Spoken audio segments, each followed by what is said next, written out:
Again, I'm delighted to greet you this morning. I'm going to tell you to buckle up. You're in for a fascinating, diverse, provocative, personal, emotive day today with an incredible array of speakers. We're delighted to bring all these terrific artists and colleagues and writers and thinkers and curators together today. I'm Stephanie Stebich. I am the Margaret and Terry Stent Director here at the American Art Museum. And I just want to remind you again that this is a singular project for us here at the museum. This is exactly what we should be doing, pioneering exhibitions and scholarship. And this project in many ways signals a whole new chapter in the understanding of this unique period in American life and American art, 1965 to 75. It, as I think I mentioned yesterday, feels both very fresh in some ways, but also historical. It's also a return to memory and different key moments in the life of our country. And we posit here that the Vietnam War forever changed the course of American art. Different artistic languages were needed to express the incredible tumult, the new experience of actually having the sort of war come to your living room through the advent of kind of the incredible photojournalism and the evening news experience of the war that was so different from other military moments. And so the war really fundamentally changed how art was talked about, how art was created, and also understood in the United States. We are, again, thrilled that this 5-6-year project has really come to fruition with this exhibition, a very important publication. And I think today, which is for those lucky of you to be in the room, to experience it live, although we will be webcasting this and archiving it for those who cannot be here or for you who would like a refresher. This is, again, important as we see ourselves as the premier museum for the study of American art. And we have a commitment to disseminating new research, new thinking in a regular way with these kinds of symposia. I hope you join me to congratulate our fabulous curator, Melissa Ho, for an extraordinary undertaking. And she was supported by a really terrific, talented, and dedicated team here at the museum. I'm going to invite you back also for a whole host of wonderful public programs, not only for Artists Respond, but also for the Tiffany Chung Vietnam Past is Prologue over the coming months. I am also delighted to share with you that this exhibition will travel. It will go to the Minneapolis Institute of Arts, opening September 28th. And if you have the good luck of being there to see it, I would invite you to do that. Exhibitions always feel differently. They read differently in different configurations and spaces. So I, for one, am looking forward to seeing it in Minneapolis and invite you to do that as well.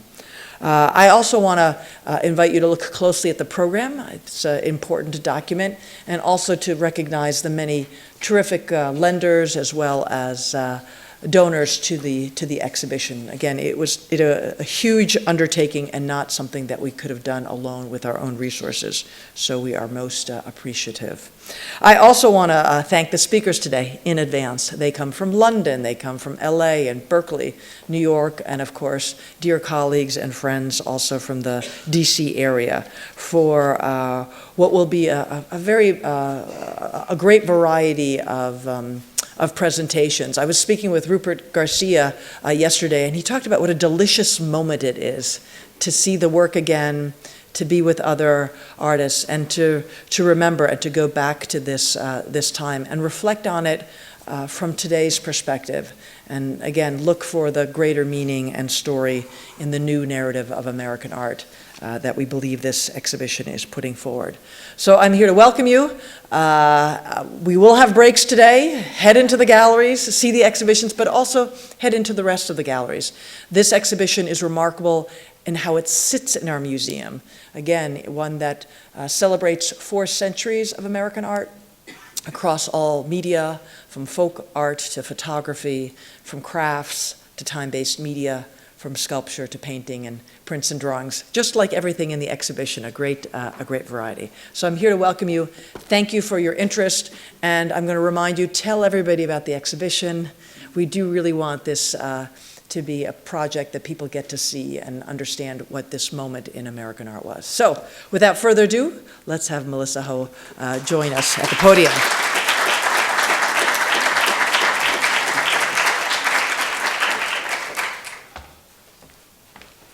Thanks, Stephanie.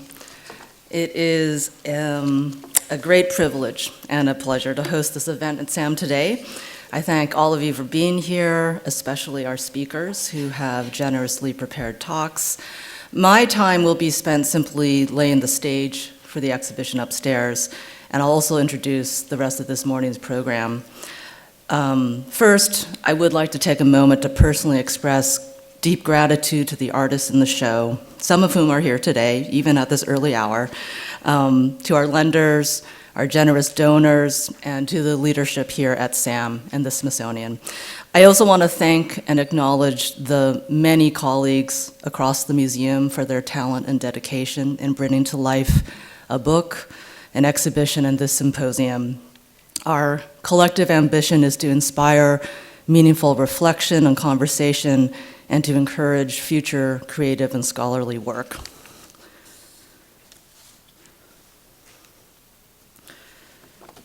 Today's symposium is dedicated to Carolee Schneemann. It's hard to accept that Carolee is no longer with us. She was one of the first artists that I spoke to about this project, and she was wonderfully generous and supportive throughout its planning. Her works, Viet Flakes and Snows, are the beating heart of this exhibition, and it's a great personal regret not to have a chance to share that with her. I know many of us here today feel her loss. She was a magnificent, courageous, expansive artist, and her work will continue to inspire.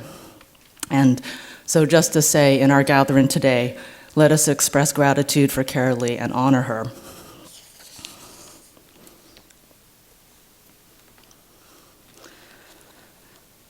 I'd like to start with the painting Title by Ankawara. If you go up to the exhibition by the elevator, this is the work that will greet you. And it was my first encounter with this painting, where it normally lives at the National Gallery, that initiated my interest in pursuing this exhibition. Title was created in 1965, a year after the Japanese-born artist established a studio in New York. The work represents a watershed, marking the end of Kawara's transition from a late surrealist style of image making to a radically austere conceptual practice that occupied him for the rest of his life. Soon after Title, in January of 1966, Kawara embarked on his now well-known Today series of date paintings. He completed his last of hundreds in 2013. Each of the Today paintings records the date of its making on an even background of gray, red, or blue, and is free of overt emotional or topical content. The carefully rendered canvases refer again and again to today, representing and embodying the shape and experience of time, how it cycles and accumulates, rather than referencing the particulars of any given historical moment. Title, by contrast, is endowed with powerfully specific connotations. It names a place, Vietnam, in combination with the year it was made, 1965. In 1965, and still for many Americans even today, the country of Vietnam was associated with one thing only: war. For the Vietnamese, that war was both a complex civil conflict and a chapter in a much longer history of armed struggle against foreign domination, fought previously against the Chinese, the Japanese, and the French. For Americans, the war represented a new phase in the fight against communist North Vietnam, which the US had been deeply involved in since the early 50s. After years of providing massive economic and military support, first to France and subsequently to the state of South Vietnam, the United States took the consequential step in 1965 of committing ground troops to the South and beginning a bombing campaign against the North. At the time he created Title, Kawara could not have guessed that the war in Vietnam would continue another 10 years. claiming millions of lives and resulting in a mass migration of refugees from Southeast Asia. Yet he understood enough of the human and geopolitical stakes to employ the words "one thing," a phrase that seems to anticipate the overwhelming presence the Vietnam War would soon have in the collective consciousness. As the war widened and casualties mounted, more observers became alarmed by the escalation of events in Southeast Asia. That Kawara was already alert to the trauma unfolding there is perhaps unsurprising. He had experience of war and of the force of US military power, having been a 12-year-old in Japan when atomic bombs were dropped on Hiroshima and Nagasaki. The brushwork in title is uninflected and tidy, yet the painting, through its understatement, broadcasts a strong sense of moral urgency. Kawara is well known for his reticence. For most of his career, in fact, since 1965, he refused to grant interviews or make public statements. That such a self-effacing and reserved artist created a painting that so pointedly references a current event struck me as remarkable upon first sight.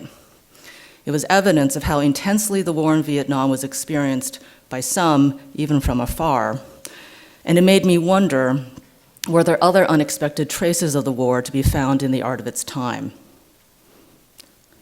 In the United States, the 1960s had begun dominated by art movements considered autonomous or coolly detached from social concerns, such as minimalism, pop art, and color field painting. It ended with a small but today influential wave of artists choosing to engage with their present moment, with politics, and with the public sphere.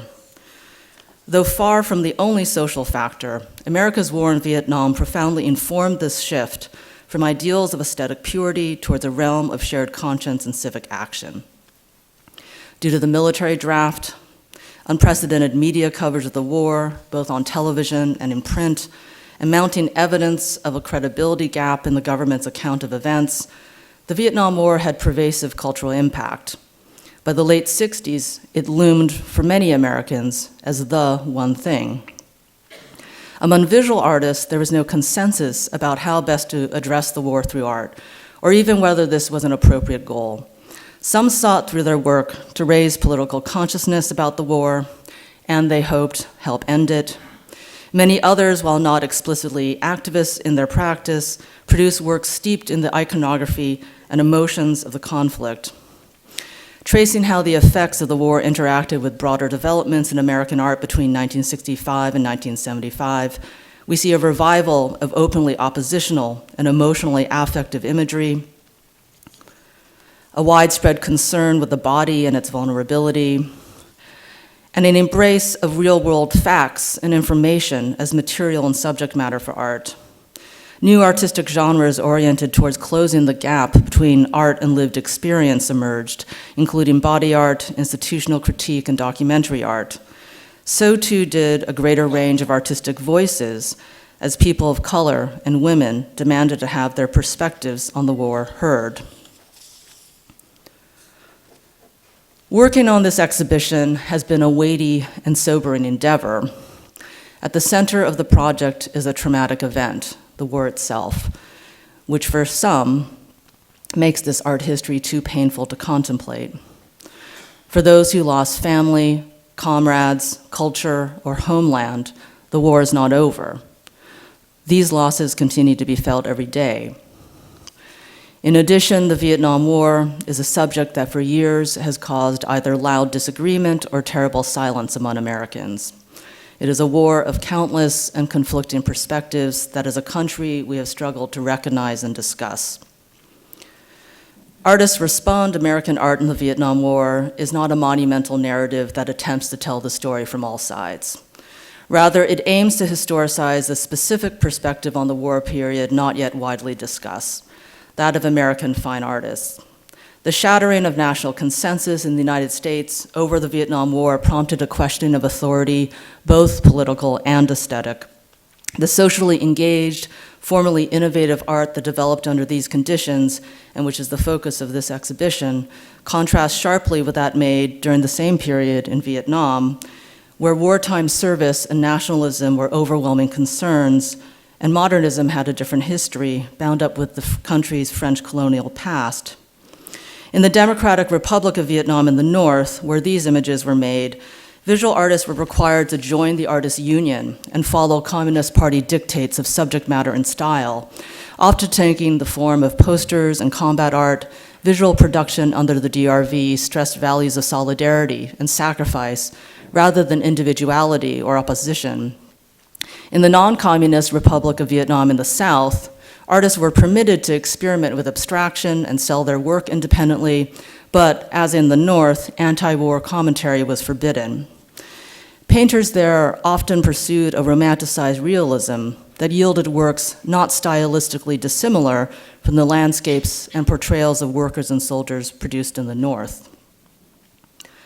The 58 artists and artist groups represented in this exhibition worked free of the deprivations and demands of total war endured by artists in North and South Vietnam. With important exceptions, they experienced the war, as did the vast majority of Americans, at a physical remove. They lived it around the dinner table, in front of the television, sometimes in the streets. Included in this study are artists who, regardless of their country of origin or nationality, worked in the United States and can be understood as participating in America's cultural self-interrogation about the war, as well as in the formation of American art history. Many were deeply conflicted about the American war in Vietnam, if not openly critical of it. That no art in the exhibition expresses full-throated support for the US war effort both reflects the widespread unpopularity of the conflict by the late 60s and confirms the inclination of modern artists throughout the 20th century to identify with progressive or utopian projects. These were independent and in most cases non-market or pre-market artists, creating work unsanctioned by government or industry. They took full advantage of their right to personal expression and public dissent. In highlighting the period from 1965 to 1975, this gathering of works shows artists engaging with the war as it unfolded. Rather than exploring issues of commemoration and aftermath in relation to the war, the exhibition emphasizes a present tense perspective, revealing artists striving to address momentous events in real time. The climate of moral urgency surrounding the war both galvanized individual creators and inflected the course of entire movements, changing how art was talked about, created, and understood in the United States. Currents of international influence and exchange naturally run through this story. Among American artists who actively opposed the Vietnam War in their work are several who earlier in their careers spent time in France, including Nancy Sparrow, John Hendricks, Mae Stevens, and others. There they were able to develop at a distance from the dominant modernist discourse of the New York School and became familiar with the consequences of French colonialism and with the role French artists had played in opposing their war in Indochina. Also notable is the number of artists in the exhibition who personally experienced the destructiveness of war. These include military veterans of World War II, the Korean War, and the war in Southeast Asia, such as Wally Hedrick, who fought in Korea, and Jesse Trevino, who served in Vietnam. Other artists came from countries that were occupied or devastated in prior conflicts. For instance, as I've mentioned, Onkawara, among others in the show, from Japan. Marc de Souvreau is another example. He was born in China to Italian parents and lived as a child in Japanese-controlled Tianjin. He cites his firsthand witnessing of colonial occupation as the root of his eventual staunch opposition to the American war in Vietnam. These varied transnational perspectives and experiences are significant in the context of a country whose population has largely been spared warfare within its own borders since the 19th century. Fortunate to be so sheltered, the white majority living in the mainland United States has at times needed to be reminded that mass death and destruction are real phenomena, in Leon Golub's words, not make-believe or symbolism. Missing in this period from the spectrum of global American voices are artists of Vietnamese descent. In the 1960s, Asian Americans represented roughly 0.5% of the US population and had yet to become welcome participants in the art world. Very few traced their roots to Southeast Asia. It's estimated that only between 16,000 and 37,000 people originating from Vietnam lived in the United States before 1975. Due to the influx of refugees from Southeast Asia following the wars there are now nearly 2 million Vietnamese Americans and over 1 million Americans of Lao, Hmong, Cambodian, or Thai descent.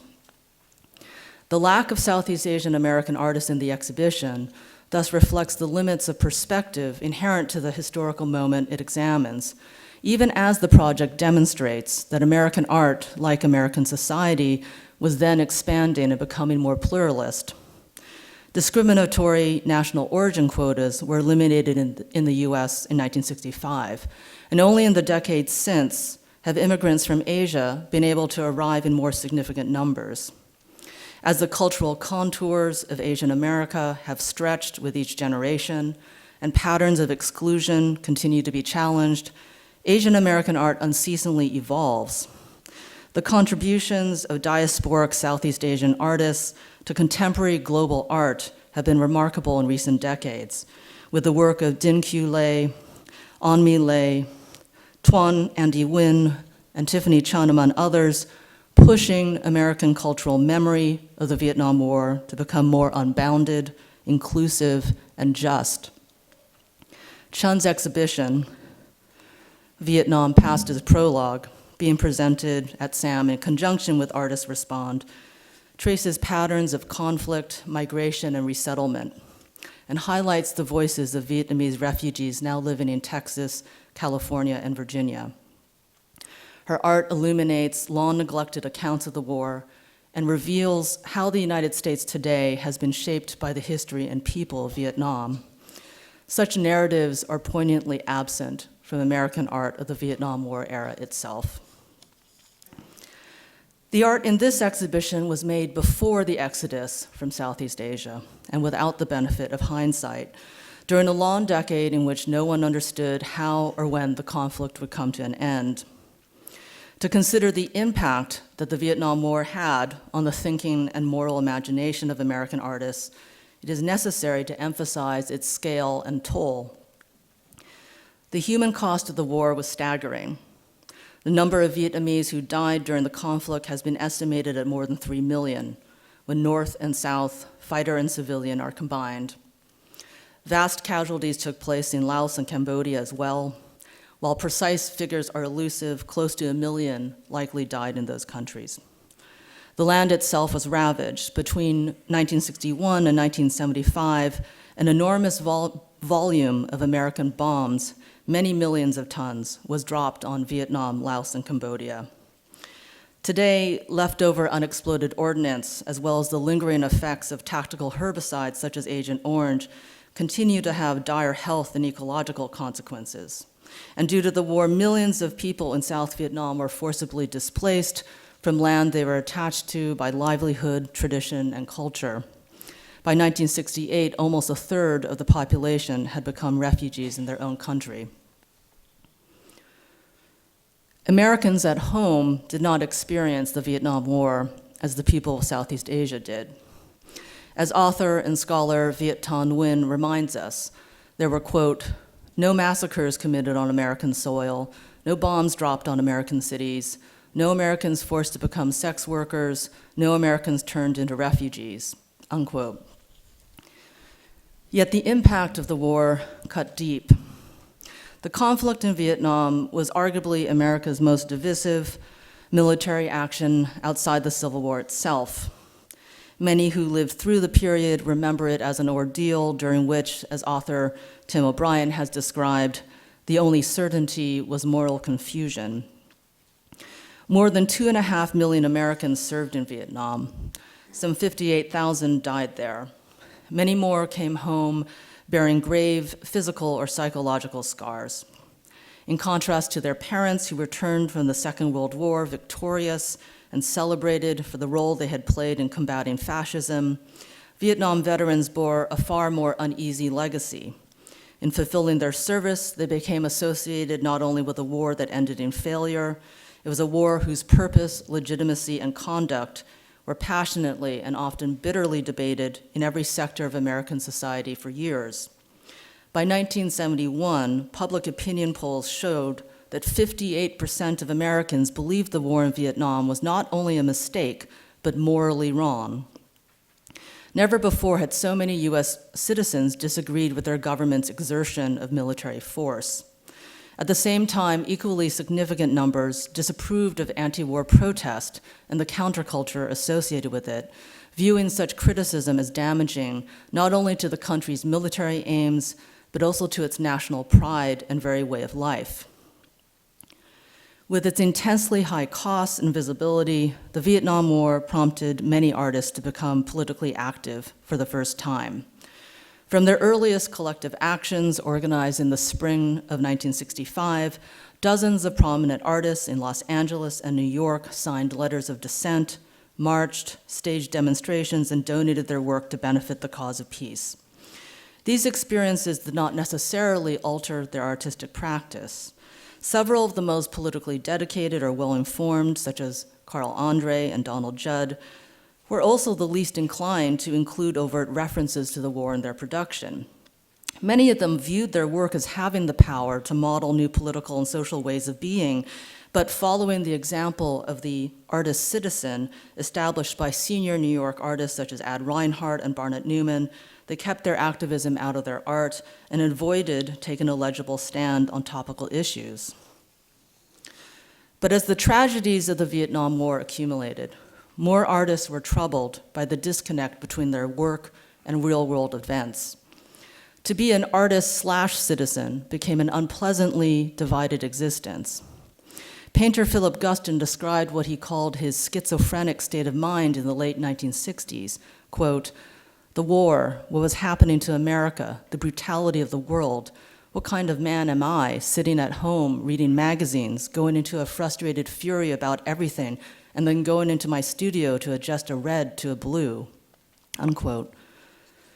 With deep discord at home and horror abroad, the socially detached art for art's sake dictum of modernism seemed more and more inadequate. Art that remained aloof from life, some argued, constituted a corrosive, self-deceiving lie, at least if you were an American who disagreed with the foreign policy of the government representing you. In a text written in 1967, but not published until 1986, painter Leon Golub wrote, quote, "What is the meaning of a symbolically perfect and physically faultless perfect art? It is impossible to export fascism and destruction, to burn and drive peasants from their homes, and maintain the dream of the perfectibility of art. For if American aggression continues, the freedom we Americans have can only be a partial privilege freedom, a privilege of affluence, and therefore a lie. And art and its dream of perfectibility and freedom is also a lie. Art is the record of a civilization. And if America exports fascism, then its art which claimed to speak of the possible, can only be an esoteric and frightened separation from what is the fearful truth," unquote. An early activist against the war, as well as an unapologetic figurative painter, long critical of the cultural stranglehold of abstract expressionism, Golub forcefully voiced a motive shared by many of the artists in the exhibition. With US justification for pursuing war in Vietnam under public debate, these artists oriented their work towards revealing and confronting what they considered the fearful truth, not deflecting from or offering relief from it. Americans were killing and being killed every day in Vietnam. Such circumstances demanded that the artists, quote, "shout fire when there is a fire, robbery when there is a robbery, murder when there is a murder, rape when there is a rape." This is language from a manifesto signed in 1967 by the fervently activist artists John Hendricks and Jean Toche of the Guerrilla Art Action Group, as well as by Al Hansen, Lil Picard, and Raphael Ortiz. But could art resist war and violence and have aesthetic significance and power? Could it break its contained limits, yet rise above the cliches of blood spattering and angry slogans? Could it be both politically meaningful and culturally advanced? The works in this exhibition suggest yes, if tired dichotomies were overturned and fresh form pursued, between 1967 and 1971 especially, that is, at the height of US military action in Vietnam and the corresponding peak of public outcry against it, artists created not only notable works of explicit protest, but many more shot through with themes resonant with the war, themes of violence, power, mourning, sacrifice, resistance. Close Looking reveals works imbued with the psychological and emotional significance of the Vietnam War, if not always its literal depiction. To borrow Alan Capro's words, this was accomplished in impure crossover ways, through new forms of art that emphasize critical intervention and disruptive perspectives. My allotted time today does not allow me to expand on all the ways in which the war ran as an undercurrent through the diverse art of this period, through painting, conceptualism, performance and body art, installation, printmaking, documentary art. I will allow the works upstairs to speak to you directly. Here, I will merely note that the pluralism of what we think of today as contemporary art is rooted in this earlier moment of heightened political consciousness and imagination.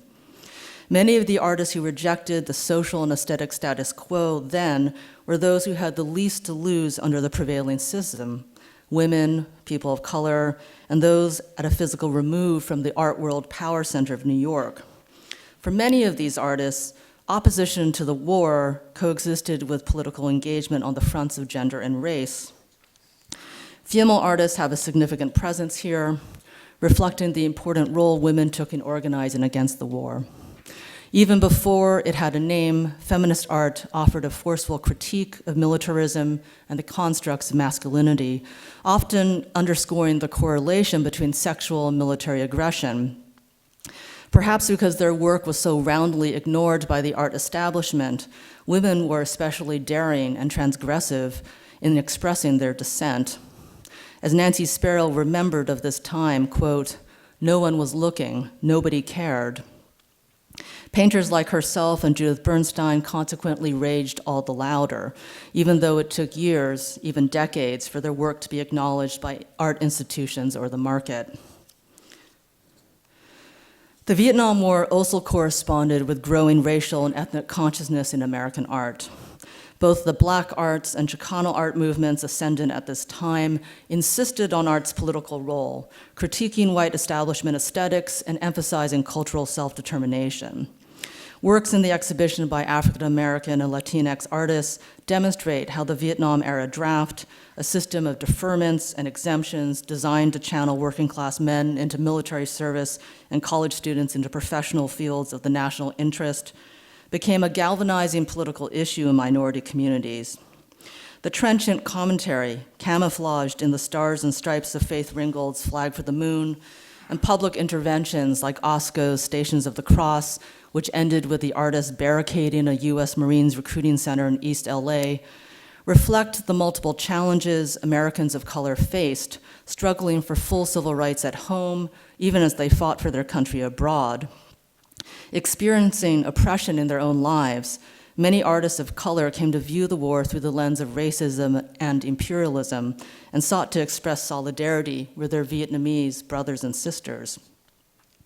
For artists of Asian descent, the sense of connection to this war was especially acute at a time when US public discourse often reduced Southeast Asian lives to mere numbers. Asian Americans could hardly fail to register that the majority of those dying in the war looked like them and their family members. Racist and dehumanizing language directed at the Vietnamese during the war reminded Asian Americans of their perpetual alien status in this country, and that Asian lives were considered less precious than white ones. The war in Vietnam was indeed an animating force in the formation of Asian American identity and politics beginning by the end of the 1960s. James Gon Phu Dong's Vietnam Scoreboard is a pioneering work, rare for its date, that combines nascent Asian American consciousness with an anti-war message. Anti-war artists during the Vietnam War era were not necessarily confident that their art, or even their activism outside of art, had particular political efficacy. To the contrary, they were well aware that their work addressed a select audience and that its power and reach paled in comparison to that of mass cultural forms such as television, popular music, and film. In the face of brute economic and political instruments, art appeared still weaker. But art's inability to mobilize immediate political change was not sufficient reason for artists to stop making it or to stop engaging with the wider world. Giving a public lecture in April 1968 and reeling from the assassination of Martin Luther King Jr. only days earlier, Hans Haacke admitted that artists were, as he put it, unsuited for making society more humane. He continued, "This, in fact, is probably not their task. Their profession does not lend itself to a meaningful contribution."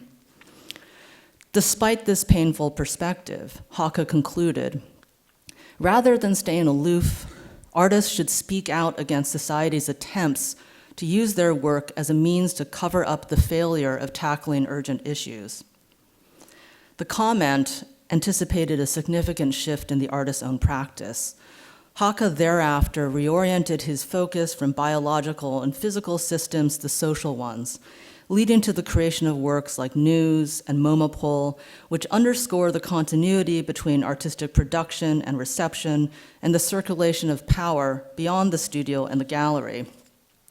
Not incidentally, Haacke directed his critique at a system in which he had some hope of influence, the art world. The museum became, for many artists during the Vietnam War era, what the university was for students, the institutional locus of authority at which they could direct their demands for social change. Haacke's work, and that of so many others in the show, is committed to opening art up and asking questions. This critical interrogative orientation, formed in the crucible of the Vietnam War era, is a prime reason this chapter of American art history is important to explore and remember. Art with a moral imperative, art that refuses to participate in the covering up of urgent issues, is invaluable to our civil society and the historical record. This is especially true in regards to the Vietnam War, an event that US leaders kept out of sight for as long as possible, and on which, when finally concluded, they urged the public not to dwell. After 1975, few Americans were eager to continue the agonizing debates of the prior decade. Weary from years of loss and division, the country was anxious to move on and to restore national power and pride. However, as the Vietnam War recedes further into history, we should continue to reckon with it. Present tense works of art from the Vietnam War era do not offer commemoration or closure.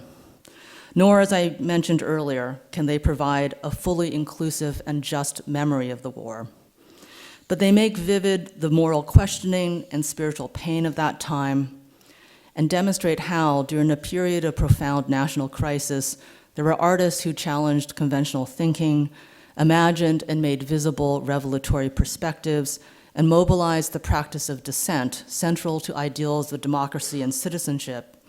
They approached art making as a principled civic obligation and right. Art does not lead the larger culture. It reflects and influences. The responses of artists to the Vietnam War were in a real sense ordinary, that is, shared by millions of other Americans. What was exceptional was their ability to express their feelings and opinions in meaningful artistic form, to make lasting and powerful works of art. Works of art are not timeless, but they speak both to their present and the future. They move across time and geography, forming strands in our collective self-understanding.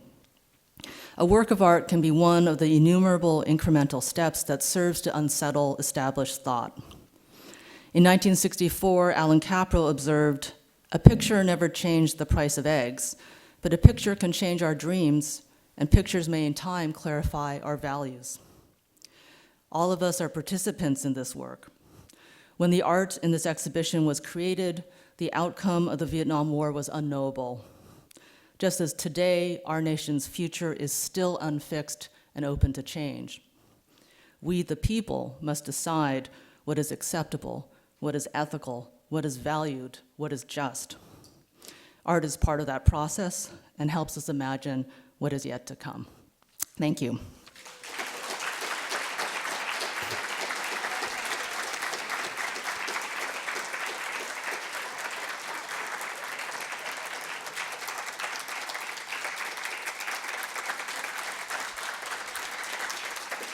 Thank you.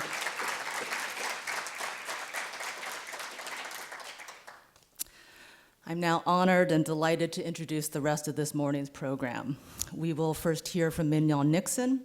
Her presentation will conclude with a screening of Carolee Schneeman's short film, Viet Flakes, followed by a short break, after which we will hear talks by Chon Noriega and Fred Richin.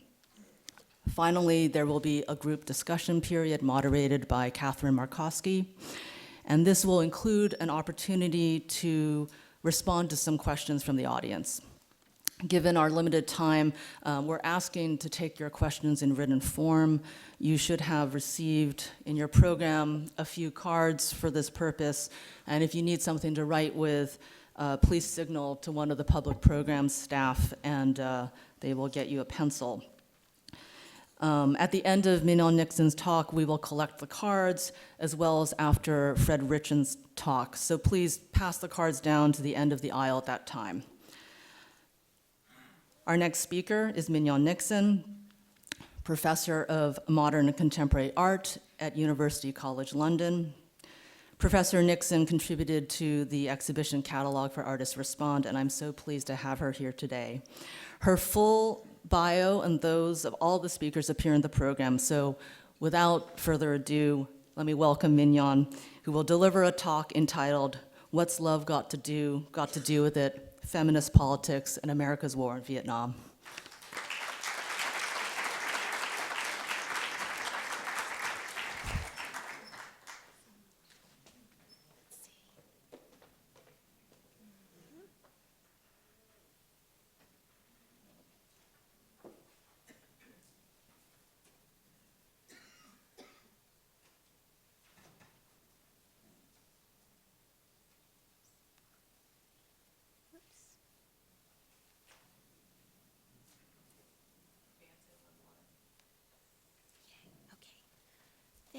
Thank you, Melissa, for your gutsy exhibition. Can I be heard in the back? Okay. And thank you all for coming.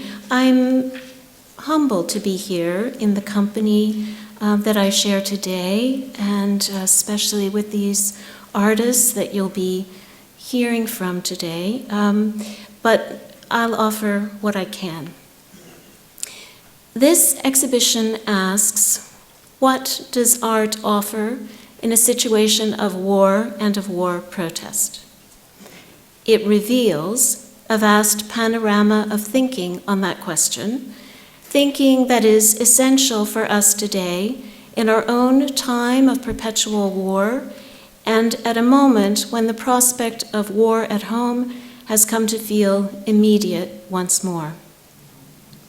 America's war in Vietnam haunts the present, as is so often said, a ghostly effect that is anticipated in bodies of work throughout this exhibition, including the piece with which I begin from Martha Rosler's series entitled House Beautiful, Bringing the War Home.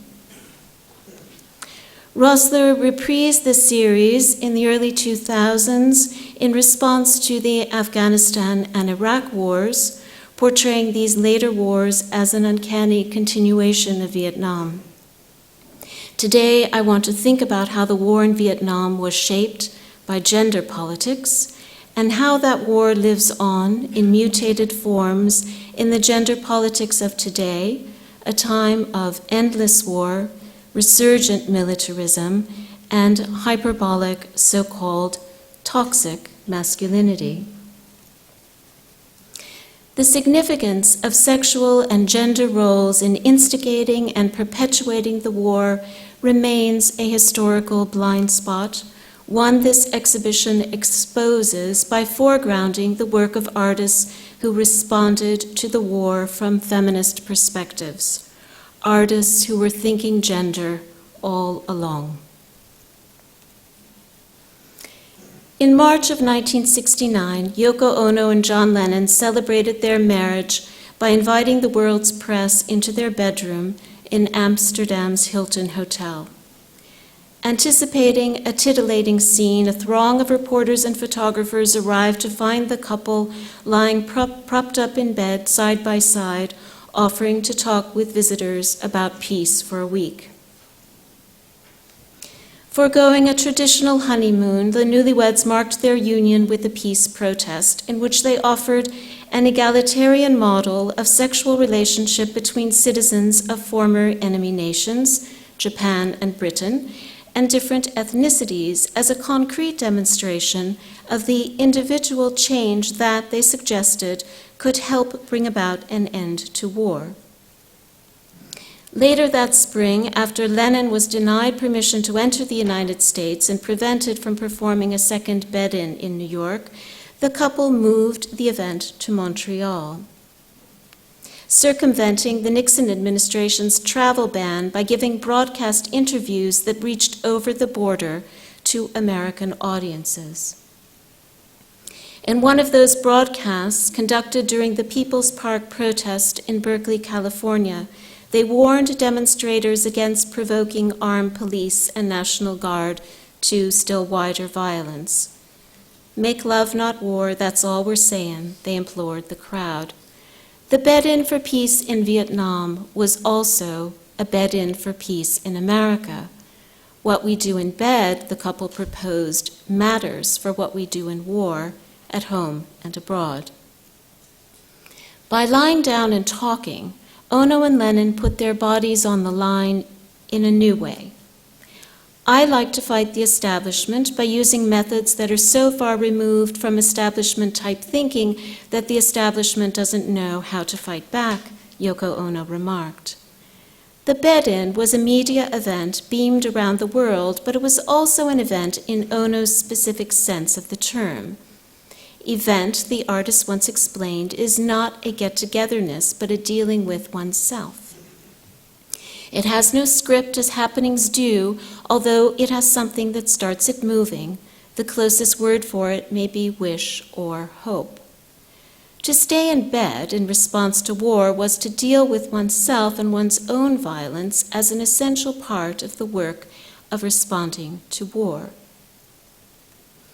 Stretched out beside Ono, Lenin aligned himself with his partner, a Japanese avant-garde artist, war survivor, and feminist. Defining his political role in alliance with the co-equal woman, he adopted a posture that was rare in the anti-war movement, which was still dominated by the same macho mentality that prevailed in the culture at large.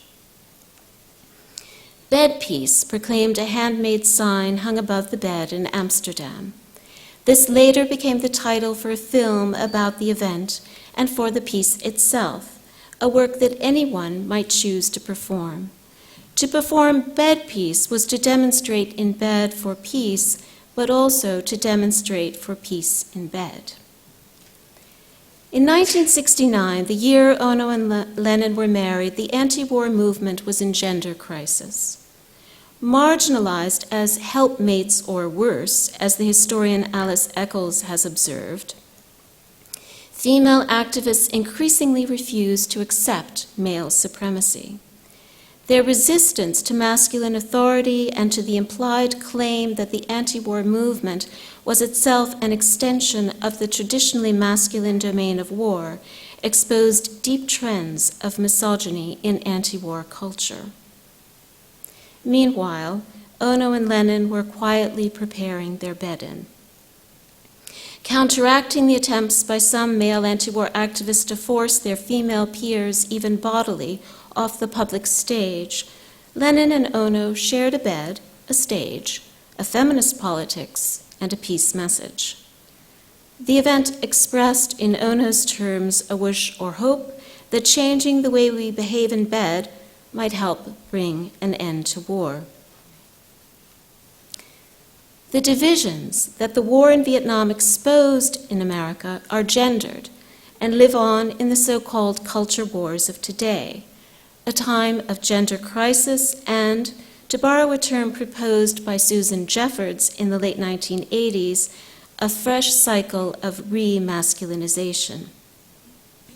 There is not an aspect of American society that is not now being shaped by the impetus of a revived masculine imagery and ethics, Jeffords reflected then, tracing the phenomenon of remasculinization in the Reagan era to the gendered violence of the war in Vietnam and the war at home.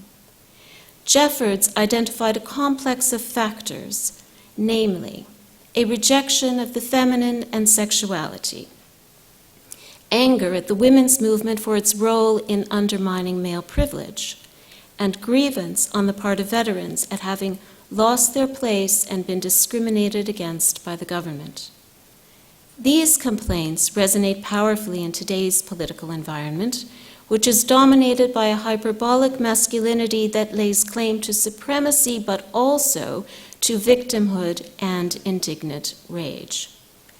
Now as then, the drive to regenerate masculinity and male privilege is energized by hostility towards feminism, and often more generally toward women. And so, the fact that this exhibition foregrounds artists working from feminist positions is itself radical and remarkable. Over the course of today, we will hear from two artists, Martha Rosler and Judith Bernstein, whose bodies of work disprove the persistent notion that feminism played only a marginal and belated role in articulating opposition to the war.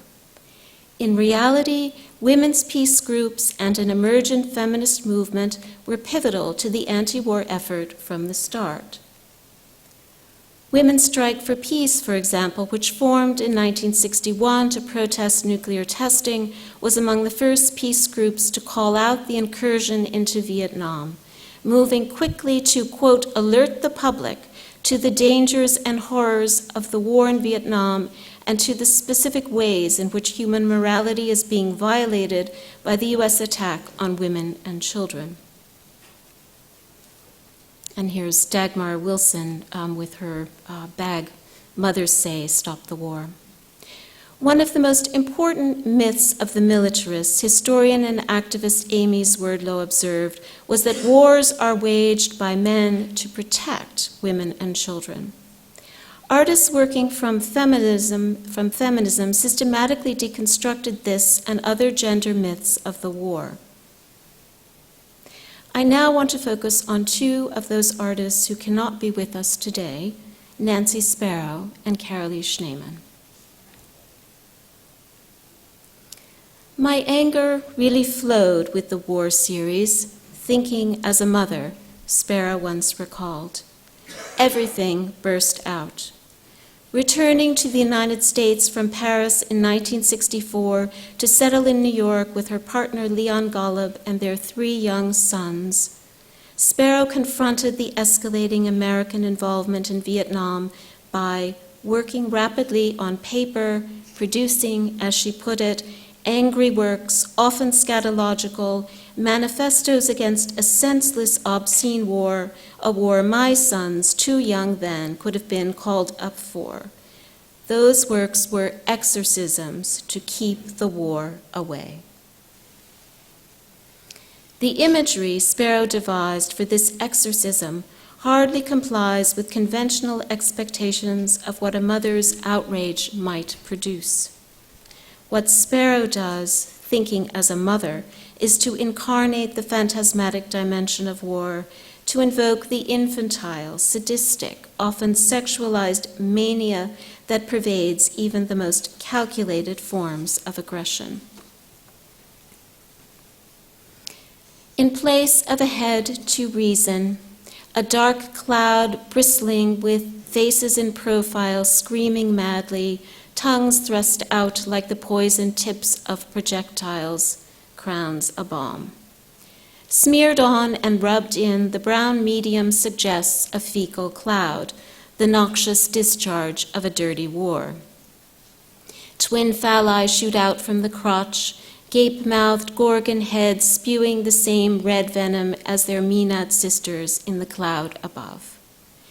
Echoing the scatological, obscene vocabulary of the war's brutalized, fantastical masculinity, which found its literary apotheosis in Michael Herr's dispatches, Sparrow's bombs project anxieties of helplessness. The omnipotent phallic body of a male bomb is also a destroyed one, fantasies of overkill project corresponding anxieties of emasculation and abject vulnerability. Thinking as a mother, Sparrow protests the destruction of male bodies as vociferously as she protests the violence those bodies are exhorted to commit, including sexual violence. Even today, the pervasiveness and brutality of sexualized violence in the atrocity-producing situation of this war, as the psychiatrist Robert J. Lifton termed it, remains a neglected, even repressed dimension of the war's history. The War series portrays war's sexualized violence, very much including women's violence, as a cultural and psychic palimpsest. Our drive for war, Sparrow observes, is ancient and is bound up with our sexuality in puzzling ways. Just as dangerous, she suggests, the denial of the passions that is the crux of techno-war has become a passion in itself, embodied in a bureaucratic litany of body counts and kill ratios. Carolee Schneemann saw a country in the grip of what she called cold lusts. The art world itself, she remarked, was vapid, self-absorbed, mechanical in its emotions, and so armored nothing could strike empathy, root, viscera in its snobbish, plastic body. Schneemann had been thinking about the war for some time. A chance encounter with the Vietnamese poet at the University of Illinois in the early 1960s alerted her to the then secret U.S. military involvement in Vietnam. She began assembling an archive of images drawn largely from foreign and underground press sources, a portfolio she would call her atrocity image collection. Then, in the summer of 1965, prompted by nightmares and hallucinations of smoldering villages and, in her words, Vietnamese bodies hanging in the trees, she started to make a film, Viet Flakes. This 7-minute montage, with the soundtrack by her partner, the composer James Tenney, was a rough animation, as Schneemann put it, of photographs from the atrocity collection. Spreading the pictures out in an arc on the studio floor, she panned over them, zooming in and out with makeshift lenses. I used close-up lenses and magnifying glasses to travel within the photographs, she recalled. With its abrupt cuts and distortions, Viet Flakes makes a pressing problem of distance and perspective. Rapid cutting, close-ups, extreme cropping, and overexposure create fragmented, often illegible sequences which relentlessly repeat. Then there's the sound, and you're going to hear it. Tenney made the soundtrack by cutting audio tape into snippets and splicing them together into a nerve-jangling collage. Interspersed among a Mozart piano concerto, Bach cantatas, the Beatles, and Jackie DeShannon singing What the World Needs Now is Love, Sweet Love, are the keening strains of Vietnamese folk songs distilled into fleeting, spellbinding calls. Viet Flakes is a haunting film, a film that uses the technique of animation to awaken the dead as a tactic for awakening the living. In Viet Flakes, the living, including President Lyndon Johnson, whose image flashes up repeatedly in the film, emerging from the hospital after a gallbladder operation, clasping thumb and finger to sign that LBJ is okay, nursing a scar but back on the job, are the psychic dead, while the dead, people burning, dragged, drowning, are indelibly real. A figure lies face down on the ground, head in shadow. The camera follows the line from the ankles cuffed with rope, knees falling akimbo, forward to the head, pillowed by the ground, to outstretched arms and curled fingers before retrieving a slack coil of rope that stretches upward and backward into space. The camera cuts to a 5-pointed star, then pulls sharply back. As it does, the star settles into place on the tailgate of an armored vehicle. And there, in the vehicle's wake, tethered to the tailgate, emblazoned with the 5-pointed star, is the man, face down, legs exposed, ankles shackled, fingers clawing the ground, being dragged through the dust. Schneemann's editing underscores our resistance to allowing the cruelties of war to penetrate our defenses, even as images. With its abrupt cuts, eccentric viewpoints, and jarring juxtapositions, it dramatizes the fraught process by which documentary war reportage is subjectively, even unconsciously, internalized or claimed.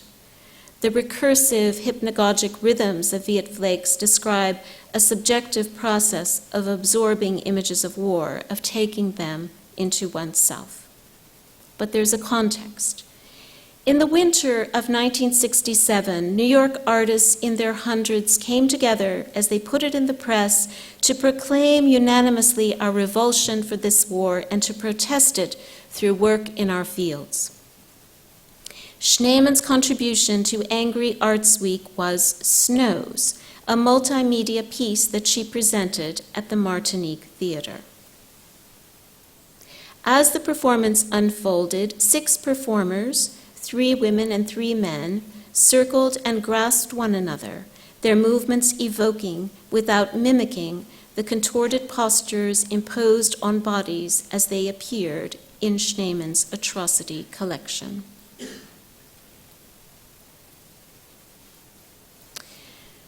The performance imagery is finally ambiguous, Schneemann remarked, full of, quoting her, shifting metaphors in which performers are aggressor and victim, torturer and tortured, lover and beloved. Snows incorporated 5 films, splashed on the walls by 2 projectors suspended from the ceiling and swinging in arcs across the theater. The last of these was Viet Flakes, which Schneemann called the heart and core of Snows. At the end of the performance, flickering images of its fragmented sequences bled onto the white floors and walls of the theater, onto the stage, and onto the moving bodies of the performers. Aptly enough, as Melissa has already told you, Viet Flakes sits at the heart and core of the current exhibition.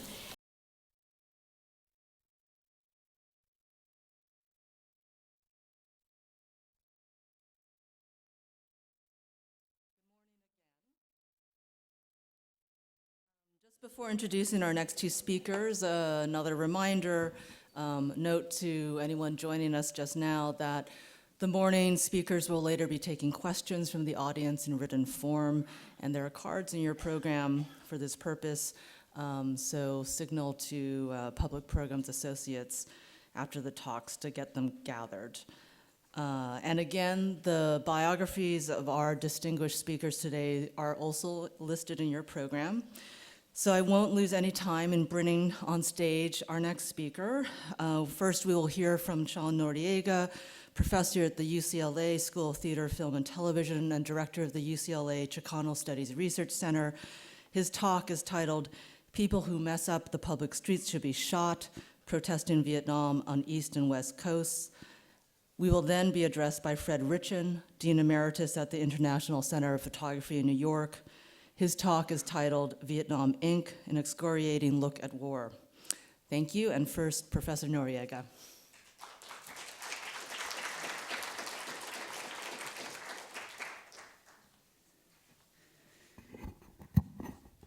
Well, thank you, Melissa. And especially want to thank you for the invitation to take part in this symposium. and for the opportunity to present alongside such an amazing group of scholars and artists here at the Smithsonian American Art Museum. And the topic today is at once overdue and timely, and in many ways, only the Smithsonian could start this conversation. And before starting, I want to contribute to the effort today to kind of keep Carolee Schneemann in the room. Her passing is a tremendous loss for the arts, but her work remains a critical part of precisely what this symposium examines: how artists not only responded to the turmoil and injustices of their times, but how they also challenged the practice of art itself. And last fall, I taught Schneemann's Fuses, Viet Flakes, and Illinois Central Transposed as part of a course on American avant-garde film from the 1920s to the 1970s. And incidentally, Harry Gamboa Jr. and Martha Rosler also happened to be on the syllabus. I was teaching future filmmakers, animators, screenwriters, and media scholars at UCLA. They had never seen avant-garde film, but it changed them profoundly. For one, the students all opted to make rather extraordinary experimental films rather than write research papers. But they also got at something that Schneemann's films crystallized, and I think we saw an example of that with Viet Flakes. The artist is not only responding to something out there in the world, in the case of the films I taught, to Stan Brackich's films about her and her relationship with James Tenney, to the Vietnam War, and to the notion of art as bound by objecthood and medium. No, the artist is also providing a new way of looking at the world. For my talk today, you'll notice I'm opting out of the black background. I'm going for a rather drab look that kind of resonates with what I'll be talking about. I'll also be talking about a work that's not in the exhibition, and I think that'll become apparent why in the course of my talk. I've clipped the talk a little bit in terms of the full title that's in the program. I'm narrowing my focus to a single guerrilla theater action that was done in response to the Kent State Massacre in 1970. And I do so as a corrective to the earworm that is 1960s historiography within our public culture, popular memory, and educational curricula. And here's a random example of that earworm.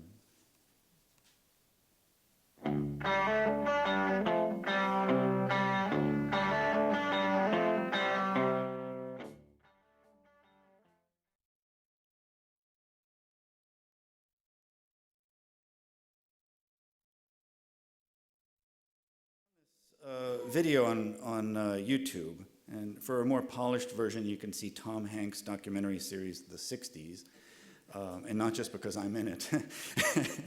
In the video, we hear Crosby, Stills, Nash & Young's Ohio against photographic images, notably ones made famous in Life magazine.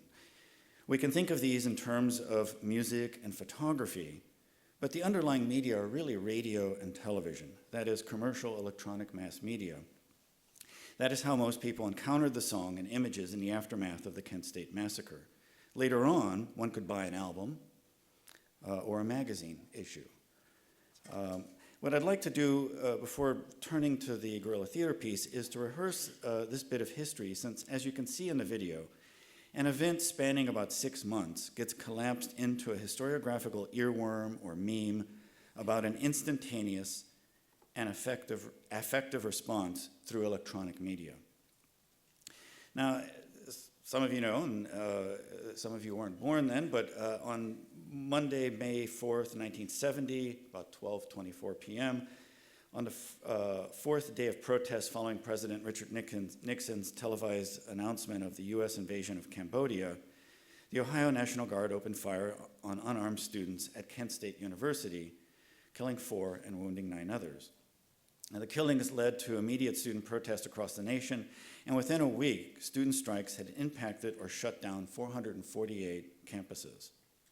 On May 9th, between 75,000 and 100,000 people demonstrated against the war and the Kent State killings in Washington, D.C.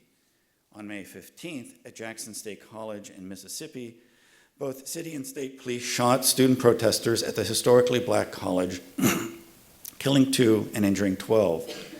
While motivated by anti-black racism, The police shootings at Jackson State quickly became synonymous with anti-war protest and with student radicalism more generally, not race. That same day, Life magazine released its issue featuring photographs of the tragedy at Kent State with a cover image of fellow students tending to one of the wounded.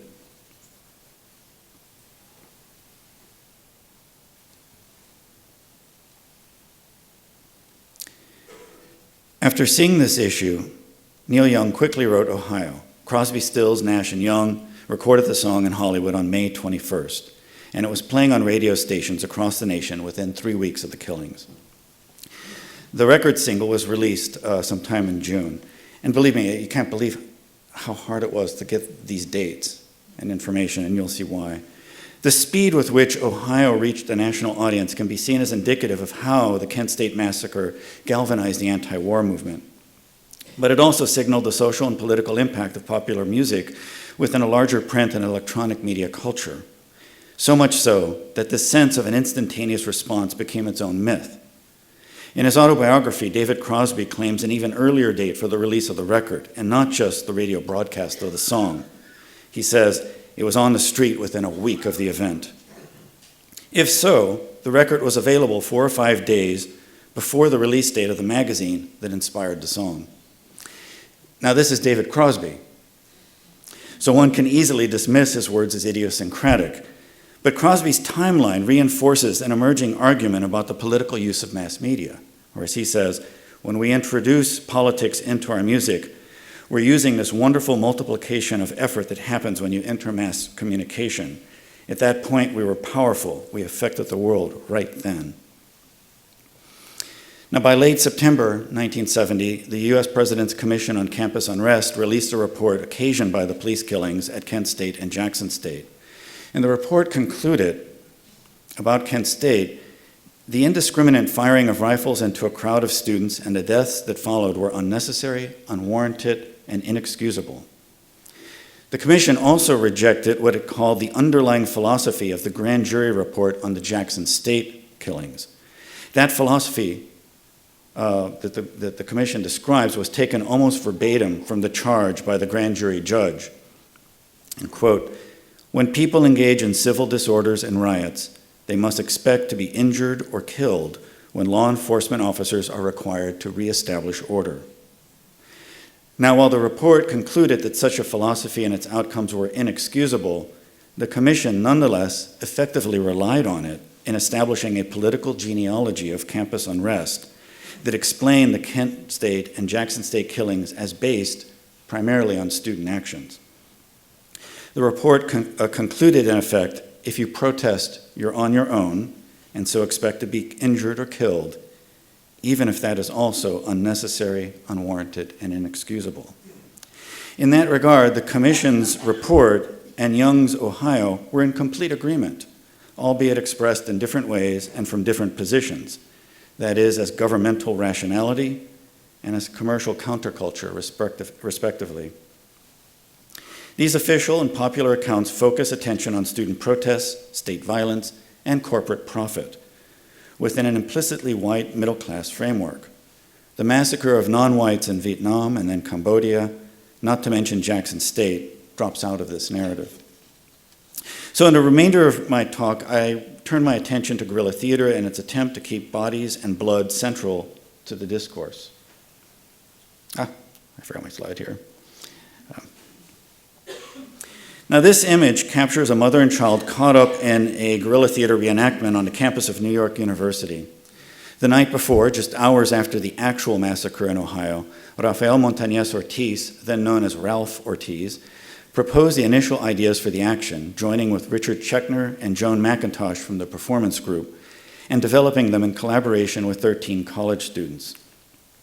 In this instance, guerrilla theater functioned as a real-time aesthetic engagement with, as Schechner said, what is going down here, aiming to show that a problem exists, to clarify its systemic nature, and to move people toward a solution. In a 1970 published account, Schechner drew the following lessons from the performance and its offshoots. Guerrilla theater scenarios should be 1, simple and direct, 2, clear and visual, 3, striking and theatrical, That is, even if people can't see or hear everything, they should know what it's about. And 4, meaningful to you, something you believe in. Schechner, who taught at NYU, where Ortiz was an adjunct at the time, was a theater director as well as a key figure in the emergence of performance studies. In the photograph, the woman fears for her child's safety. She leans her body into the handle of the baby carriage, pushing it with full force across the city street while looking back in terror.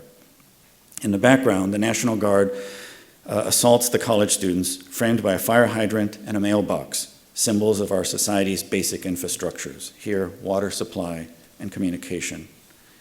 Further back, the leaves have begun returning to the trees. It is the morning of May 5th, 1970, and the Kent State Massacre has just started, again, now as a reenactment over 400 miles east and less than 24 hours after the actual one in Kent, Ohio. The image appeared the next day on the front page of the New York Post, providing a visual counterpart to the stories about the recent killings in Ohio, as well as the growing student unrest at high schools and universities in the city and across the nation. The morning edition posted the image over a story titled, "On the Campus, No Let Up at All."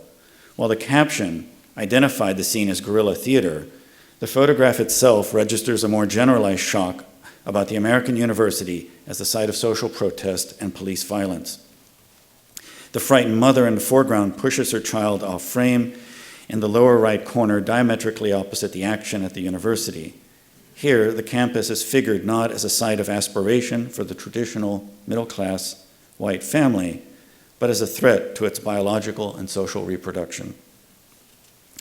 Now, guerrilla theater, along with poetry, song, painting, posters, and other art forms, represented an aesthetic counterpoint to state and commercial discourses about political protest. It was one that was expressed within the protests themselves and refracted through the mass media.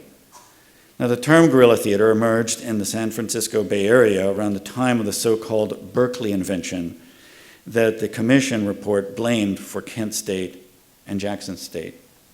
In 1965, Ronnie Davis presented a manifesto to the other members of the San Francisco Mime Troupe, applying the lessons of Che Guevara's guerrilla warfare toward a new vision for U.S. theater. As Davis explained, it is necessary to direct toward change because the system is debilitating, repressive, and non-aesthetic. Guevara's book, first published in 1960, provided applicable tactics and strategies for unconventional armed struggle. Guerrilla, or guerrilla, is Spanish for little war. But it also articulated a fundamental prerequisite for social change. As he said, people must see, or as Che Guevara said, people must see clearly the futility of maintaining the fight for social goals within the framework of civil debate. Even so, Guevara's guerrilla warfare itself was inattentive to the aesthetic dimension in either political struggle or the existing social order. In contrast, for Davis, identifying the system as non-aesthetic was an important first step in understanding repressive regimes. Now, Rafael Ortiz, who had served in the Air Force during the Korean War, came to guerrilla theater through his interest in destruction as art in painting, film, and sculpture, starting in the late 1950s. In his 1962 Destructivism, a Manifesto, Ortiz clearly draws from Dada in its rejection of reason and consequent turn to irrationality and the unconscious as a response to war and other human atrocities. But it also marks a break with the art techniques associated with Dada, contrasting ready-mades with his notion of the unmade and assemblage with the disassembled. Ortiz became increasingly involved with performance, forming a close friendship and collaborations with Al Hansen. The two would work with John Hendricks, proposing to him destructivism as a focus for Hendricks' efforts to revive the Judson Church Gallery in 1967. Ortiz collaborated with the artist who had later found the Guerrilla Art Action Group in late 1969. He was working with them in 1967, as well as with cellist and performance artist Charlotte Moorman, Berlin Dadaist Lil Picard, and Vienna actionist Hermann Nitsch. Ortiz would develop his own ideas about theater through a series of manifestos and artist statements. This one starting with Bloodbath, which the artist now describes as a misguided attempt to outdo Herman Nitsch. Then Destruction Theater Manifesto in February 1967, which applied his notions about destruction to performance, and a Survival Manual for Blood and Flesh Guerrilla Theater in 1968, which draws from guerrilla warfare, placing emphasis on 2 or 3 minute pieces, evading arrest, avoiding the press, and bringing observers. So detail, Ortiz even provides the address of a local slaughterhouse, since as a logistical matter, it may be necessary to order blood and flesh days in advance. In describing the type of performance that presents death as a reality that cannot be rationalized, the Survival Manifesto essentially provides what would become the rough outline for the Kent State Massacre reenactment 2 years later. Blood poured over the assassinated while the victims moan in death agony, pulling out the animal guts hidden under the victim's shirt. Now, on May 4th, 1970, Richard Schechner was teaching an evening seminar at NYU when he learned about the Kent State Massacre. Following the seminar, he and Joan McIntosh went to a general meeting at the Loeb Student Center, where he says the meeting was going as usual, lots of speeches to and from about 1,000 angry students. Schechner and McIntosh ran into Ortiz after the meeting, and together they decided to form a guerrilla theater. In this moment, guerrilla theater held the potential to move beyond speeches to and from students and instead make visceral the state violence that now defined higher education. The next morning, students staged a reenactment outside the Loeb Student Center and again off campus at McDougal and 8th Streets. In these performances, 5 armed soldiers roped together 8 prisoners and marched them onto the streets, hurling insults at them and punishing them with kicks and rifle butts for their acts of resistance. The prisoners were then shot and doused with gallons of animal blood as the performers pulled out animal organs concealed under their clothes. According to the New York Post, which ran a news story and an op-ed column on the performance, nearly 1,000 high school students who had marched over from Union Square witnessed the guerrilla theater at the Loeb Student Center. As the New York Post said, it was only play acting, but the stark realism sent chills up the spines of the young spectators. The students then marched to several lever points on campus, while others marched to the United Nations. At the off-campus reenactment, as Schechner recalled, people had to be informed that the action was a street play and not an actual massacre in order to register their message that the war was home. Police argued with onlookers about the slaughterhouse blood on the street, and one of the police finally said, exasperated, "People who mess up the public streets should be shot." This expression of the underlying philosophy for state violence offers a perverse instance of life imitating art, imitating life. The police officer feels justified in calling for spilling blood because students have spilled animal blood in protest of the National Guard shooting students for protesting blood shed in Cambodia. What Ortiz's survival manual made clear is that actual blood, and not civil debate, was the lingua franca between the state and the students protesting its claim to a monopoly on the legitimate use of violence. On May 9th, Ortiz's Blood and Flesh Guerrilla Theater performed a variation of the reenactment in Washington, D.C. during a national rally against the Vietnam War and the Kent State Massacre. The action was a procession of people holding real animal heads, skinned and bloody, with tongues and eyes. Now, these 2 images I've been showing you, that's pretty much the only documentation. This is an image that's maybe 1 inch tall in, I think, Newsweek. Now, if Ortiz's artistic practice of blood and destruction was symbolic, its use within performance art or guerrilla theater was also quite visceral, using slaughterhouse blood, brains, hearts, lungs, and other organs, but also animal sacrifice. As John Hendricks noted, Ortiz was not alone in using blood in his art, but with Ralph's work, he said, actually, it was in a way more brutal. The destructivist actions walked the line between representation and direct action, between the symbolic and the actual. But if in doing so, destructivists felt they had the potential to subvert culture, their use of blood could also, as Hendricks noted, trigger a kind of catatonic state in the participants. Thus, destruction as art could lead to catharsis or trauma, political action, or neurogenic motor immobility. The action in Washington, D.C. was one of several that Ortiz organized or took part in May 1970, including demonstrations at the Museum of Modern Art by the Black and Puerto Rican artists of the Art Worker Coalition, a citywide art strike that took place, and startup efforts for a new museum he had recently founded, El Museo del Barrio. And this is a talk he's giving at around this time as a way of kind of promoting a museum which had actually been open almost a year by this time. Ortiz would also be credited as the inspiration for primal scream therapy, but that's another story. These actions offered a social vision that showed a connection between art museum directors and boards, racism and poverty, and state violence at home and abroad. For Ortiz, politics was never a question of where you put your artwork for contemplation, but rather where you put your body. The body is not an abstraction. It is marked with and regulated through differences from the gendered whiteness of the white cube. For Ortiz, the body, all bodies, serve as the site of making art, of art making and of social change, but also of unthinkable violence. And I'll end here with an image of Raphael a few years ago performing here at the Hirshhorn Museum. So, thank you.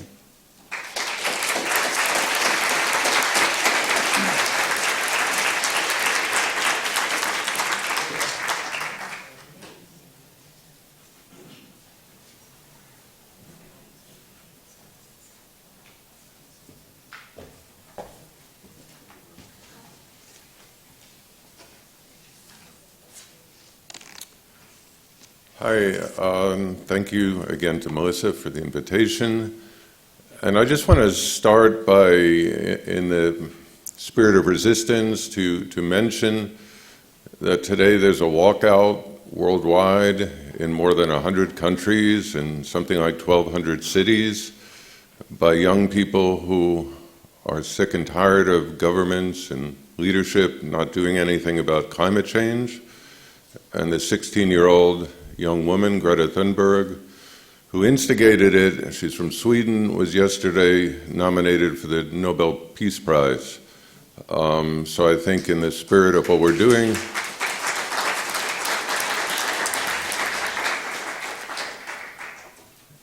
so I also just want to say at the beginning, responding to Melissa's quote of Alan Capro, that an image never changed the price of eggs, I believe it was. I think images have changed much more than the price of eggs, and they continue to in massive ways.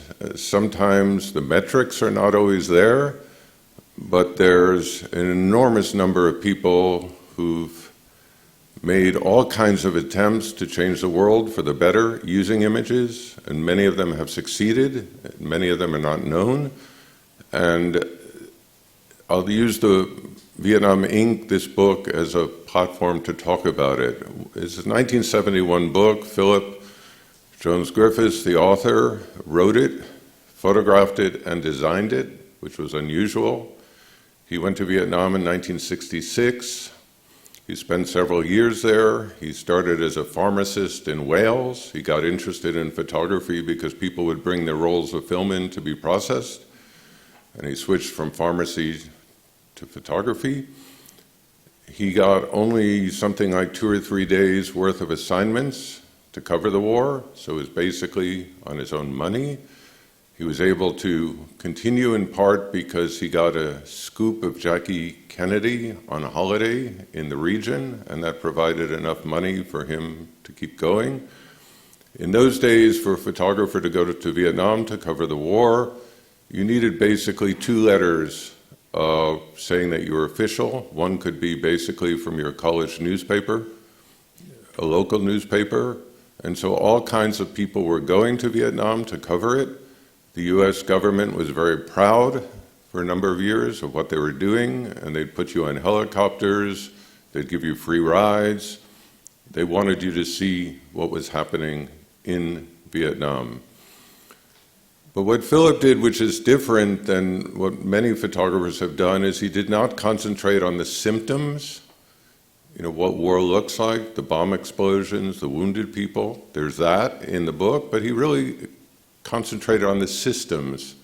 What are the systems underneath the war? What causes the war? What's going on with the war in that sense? And he provided really a blueprint for many other people working today in terms of what he was doing. He's been quoted as saying that he was told as a journalist you're supposed to cover the who, what, when, where, why, and he thought that was ridiculous. He only wanted to cover the why. And that's, what he did in Vietnam. So this is the book. It was originally or previously called Wham! Vietnam, W-H-A-M, Winning Hearts and Minds, the Orwellian concept. And he changed the title to Vietnam Inc., which is really a kind of a corporate takeover. There's a certain amount of the book that is viewing the war effort as an attempt to colonize Vietnam into another group of consumers for American products. It was seeing the war differently than a kind of World War II good and evil, as many did. The publisher, one of the publishers said to him, "This is a sad and testing book to do. If publication were to diminish the length of the Vietnam agony by 1 iota, it will be worthwhile." So unlike many of today's publishers, that there's a huge commercial bent, there's survival issues, there was a sense in mass media at that time that there's a collaborative sense that we want to help each other to get the work out, to do stuff, to show stuff, and put it out there. So I also want to start with this because I think, I have a friend, Marvin Heiferman, who says that we see with different eyes. And I think when we're looking at cell phones today, we're not looking at what we were looking at then. The fact that a young girl nude, burning from napalm could be on the front page of a newspaper that we had to stare at all day long on subways and buses, and that the front page of the New York Times would put the execution of a man in the street on the front page. The Life magazine cover that's also in Martha Rosler's work in the exhibition, the image of Chon, was something that would give you nightmares. You would have to talk to people about it because you're upset. You'd see somebody reading it, you'd talk to them, you'd look at it. We didn't have earbuds at that time. We weren't disconnected in that sense. There's an argument that the internet makes the world closer. My argument is that the internet helps us pick restaurants, but really doesn't do much in terms of putting front and center like a front page would do the internet. And in terms of efficacy, for example, the girl, Kim Phuc, who is burning, the agony in part was nobody wanted to publish the photograph because to publish a nude frontal image of a female was obscene in that region. And there had to be one editor, Horst Voss, who intervened and said, in this case, we do have to publish it. She's now formed, over the last decades, formed a foundation to help other children in difficult conditions as she was. She won just a few weeks ago in Germany the Peace Prize, the International Peace Prize, so that she used her experience as a subject, as a child, through the rest of her life and continues to do so. The Eddie Adams picture, he disagreed with the image. He was pro-war for the most part. He thought the image was unfair to the guy doing the shooting. He thought there was a reason. The man he was shooting, in fact, had just killed a very good friend of the general and his family, his children, his wife. And he thought there was reason for the killing. He felt bad that he'd ruined the man's life. And Eddie Adams, in fact, felt much prouder of his images post-Vietnam War about Vietnam refugees, which he felt were useful for pushing the United States government to allow more Vietnamese refugees into the country. So again, I think that's more than the price of eggs. I think that these things do things in the world. Otherwise, I wouldn't do what I do. This is 1963, the Malcolm Brown image of the Buddhist monk self-immolating in protest. And this is what it looked like in 1963 when people would read newspapers. Again, it's quite different than what we do. This is obviously November 1963. So some of the images that we were seeing at that time in mass media, this is Don McCullen, the soldier who's so traumatized that he can't focus, the Catherine Leroy, the young French photographer photographing this medic. Recently the medic was interviewed about that moment, and as Melissa pointed out, he's still living with the trauma. It's these decades later. This is the Larry Burroughs photograph. It was rare to use color in those days. It was the exception, not the rule. And this is Henri Huet, the French photographer. This is in fact a US paratrooper who's been killed. He's being lifted to a helicopter. When I was researching it yesterday, I found it's being used by a so-called meme generator as Americans throw communists out of helicopters, just to show that the caption doesn't always stay with the image. And this image was a very, very important image by Don McCullen, and John Berger, the English critic, wrote something very important about it. He wondered why it was that the London Times newspaper could publish this photograph of such abject agony and at the same time support the war. How could you publish these photographs of such destruction and pain and horror and the ownership support the war? And his response, I think, is very interesting, also in comparison to what Philip was doing in Vietnam Inc. Photographs of agony bring us up short. The most literal adjective that could be applied to them is arresting. We are seized by them. The reader who has been arrested by the photograph may tend to feel this discontinuity as his own moral inadequacy. And as soon as this happens, even his sense of shock is dispersed. His own moral inadequacy may now shock him as much as the crimes being committed in the war. The reader is shocked by his own response, not by the crime. What we are shown horrifies us. The next step should be for us to confront our own lack of political freedom. In the political systems as they exist, we have no opportunity of effectively influencing the conduct of wars waged in our name. So his argument is the discontinuity of the event being photographed matches a discontinuity in terms of us having to confront it, which then camouflages the fact that this is systemic, that this is part of a system which has its own motivations, and that we as citizens we may be the observers, but we become the voyeurs. And his response to the latter, the issue of being a voyeur, was in order to avoid spectacle, he argued in another essay, the photographer should photograph the people in the images for the people in the images. In other words, create for them their own family album, an album of what they're going through, not for the outsider.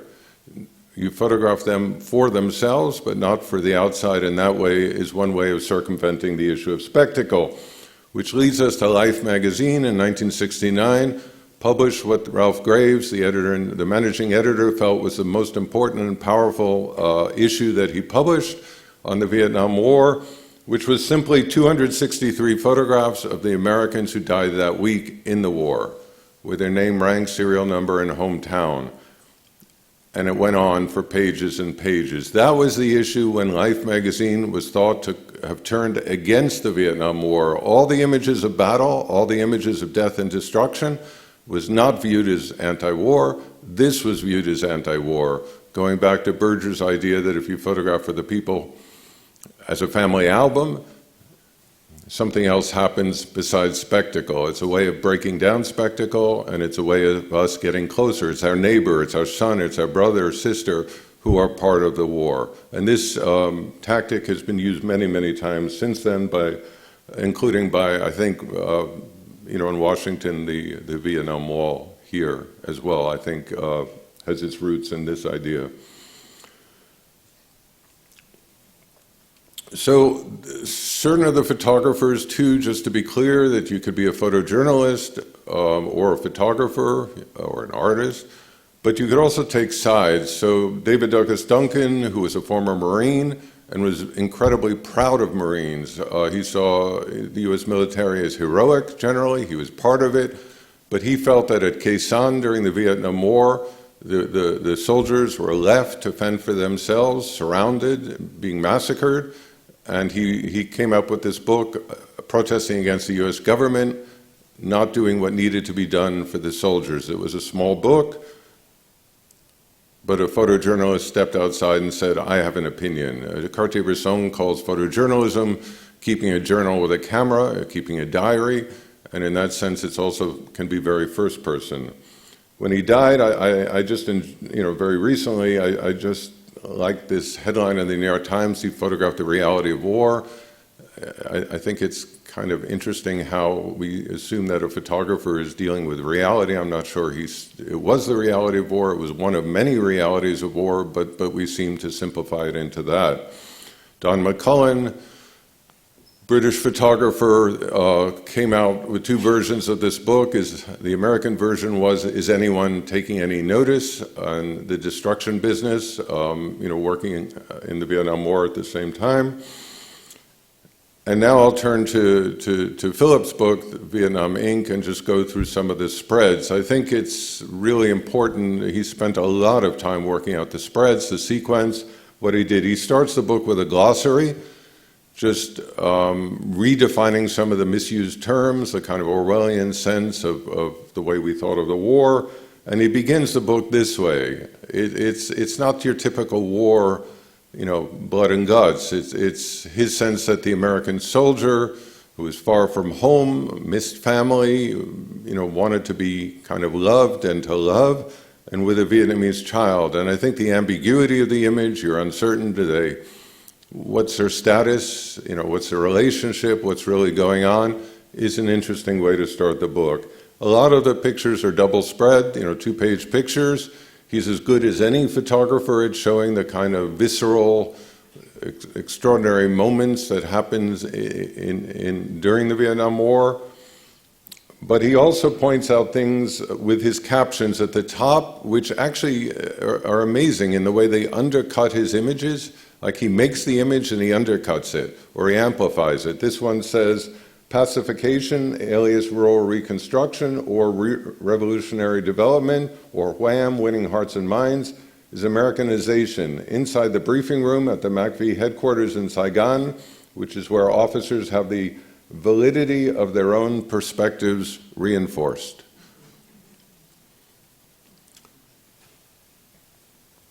I'm skipping pages, but this is in the same sequence as the book.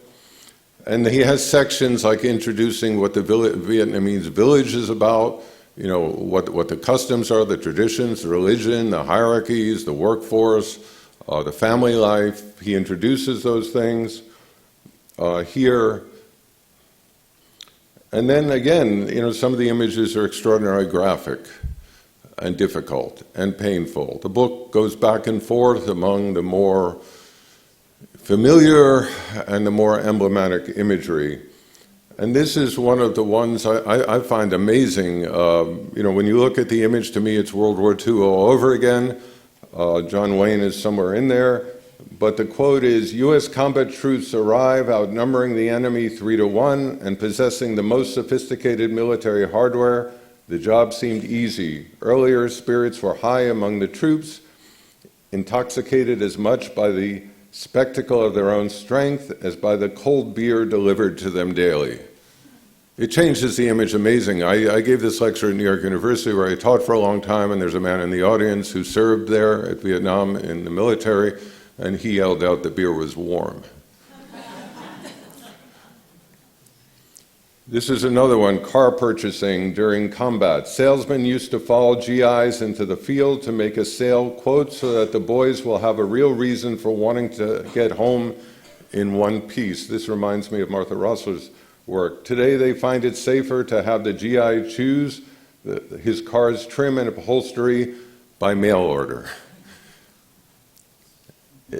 Obviously, it changes one's sense of war. It's not a Hollywood movie. Arvin soldiers off to loot and rape in Cambodia. Many Americans interpreted their enthusiasm as proof of a newfound aggressiveness in Laos, opposed this time by well-equipped troops, and finding absolutely nothing to loot, the soldiers retreated with spectacular speed.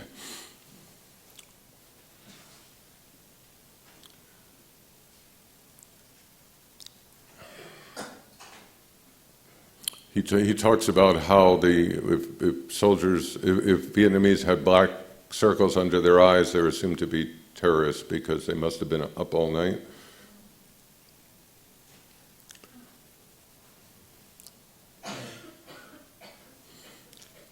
I'm not reading all the captions just for time because I don't want to take too much time, but here the caption is, "The battle for Saigon, U.S. policy in Vietnam was based on the premise that peasants driven into the towns and cities by the carpet bombing of the countryside would be safe. Furthermore, removed from their traditional value system, they could be prepared for imposition of consumerism. This restructuring of society suffered a setback when, in 1968, death rained down on the urban enclaves." So the idea of bringing them to the city to be better consumers didn't work. This is the Battle of Hue. And, again, often we do look at the symptoms, the field, it's the more spectacular images, the death, the destruction. But I think, again, what Philip is doing is showing us the command centers, where the people made the decisions, what was going on, what kind of information they were not getting in terms of what they were doing. And he also showed this kind of image. He has a whole section about women in Vietnam and girls in Vietnam, and the sex trade and what they were unfortunately being trained for. This is Na Be in a society where women are traditionally revered for their poise and purity. The warp time conditions effectively dehumanize them. This girl was dancing for a group of U.S. Navy personnel on a makeshift stage, the officers' reviewing stand, when she was joined by two unwelcomed spectators in 1970.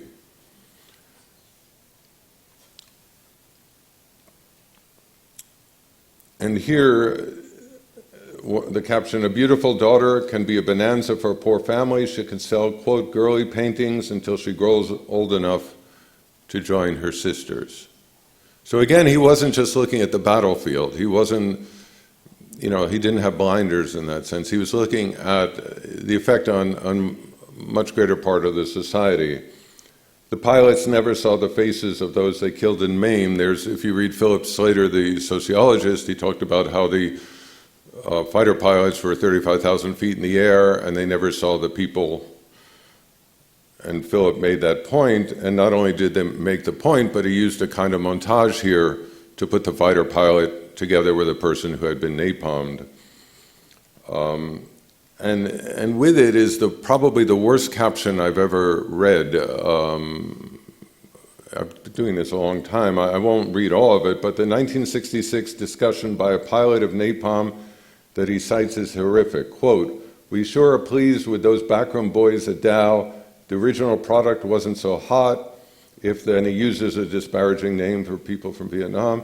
"Were quick, they could scrape it off, so the boys started adding polystyrene. Now it sticks like shit to a blanket, but if the disparaging term jumped underwater, it stopped burning, so they started adding Willie Peter, WP, white phosphorus, so as to make it burn better, and just one drop is enough. It'll keep on burning right down to the bone, so they die anyway from phosphorus poisoning." This was a U.S. pilot that Philip quoted at the time. And this is how the book concludes. "The woman was tagged, probably by a sympathetic corpsman, with the designation VNC, Vietnamese civilian. This was unusual. Wounded civilians were normally tagged VCS, Viet Cong suspect, and all dead peasants were posthumously elevated to the rank of VCC, Viet Cong confirmed, in 1967. So, I highly I think the best thing is to look at the book and see what he did.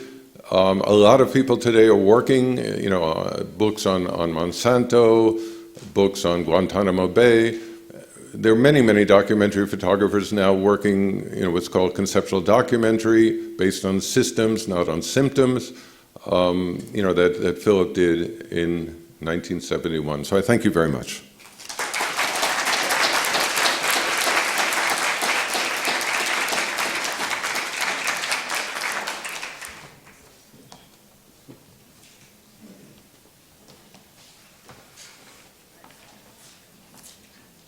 Thank you. Just to immediately follow up on Fred's talk, I want to mention that Vietnam Ink is currently out of print, but the museum shop has secured a small number of gently used copies that are on sale in the shop. So if somebody is interested in seeing the entire volume, look there. We are now going to take your questions. If you could pass your cards to the people circulating with baskets, and we'll assemble on stage in just a minute. Thanks.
Good morning, everyone.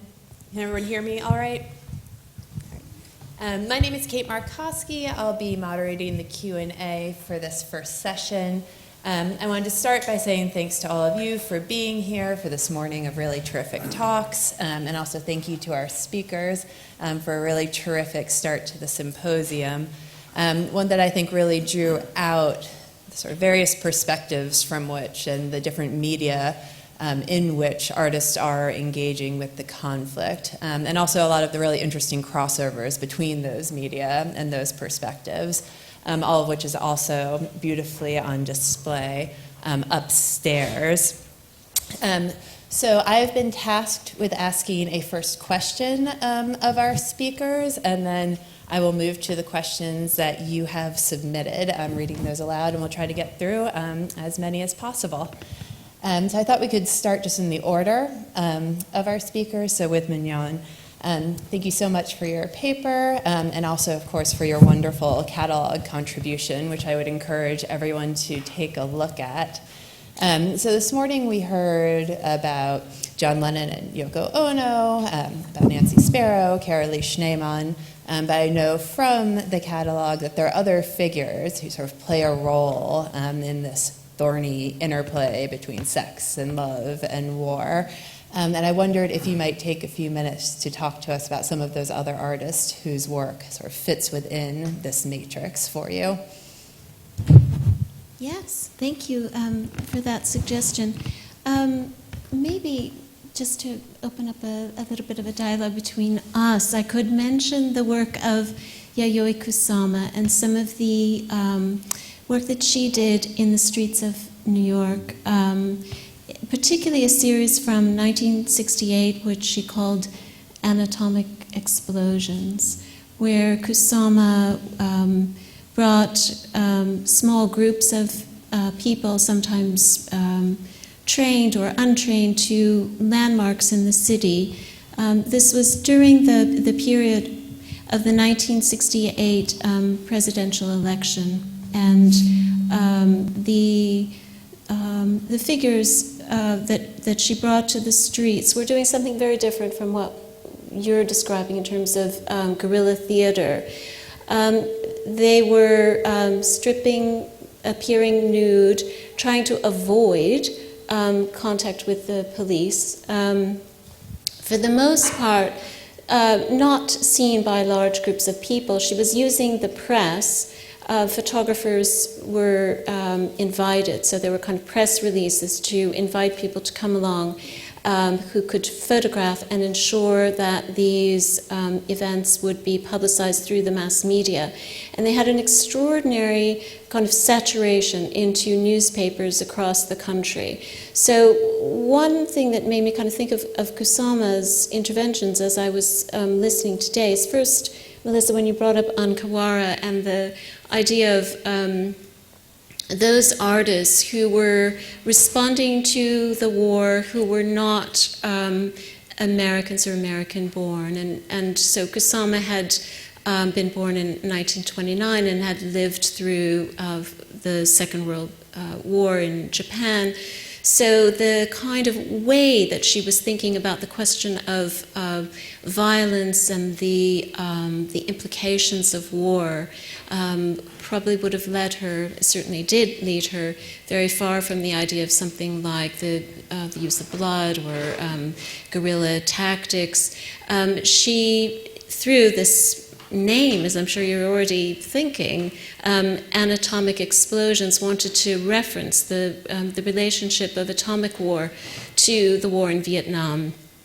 So she famously included in press releases the phrase anatomic explosions and are better than atomic explosions as a way of kind of dramatizing the stakes of the conflict, but also the way in which human bodies and the fullness of their experience was violated by the idea of war, something that was for her not only an idea but very much an experience. After Richard Nixon won in '68, she staged one of these events at which she issued an open letter. It's very short. Do you think I could just briefly read it? Would people be interested in that? I think I brought it along with me. I think you might like to hear it if I've managed that. An open letter to my hero, Richard M. Nixon, dated November 11th, 1968. Our Earth is like one little polka dot among millions of other celestial bodies, one orb full of hatred and strife amid the peaceful, silent spheres. Let's you and I change all that and make this world a Garden of Eden.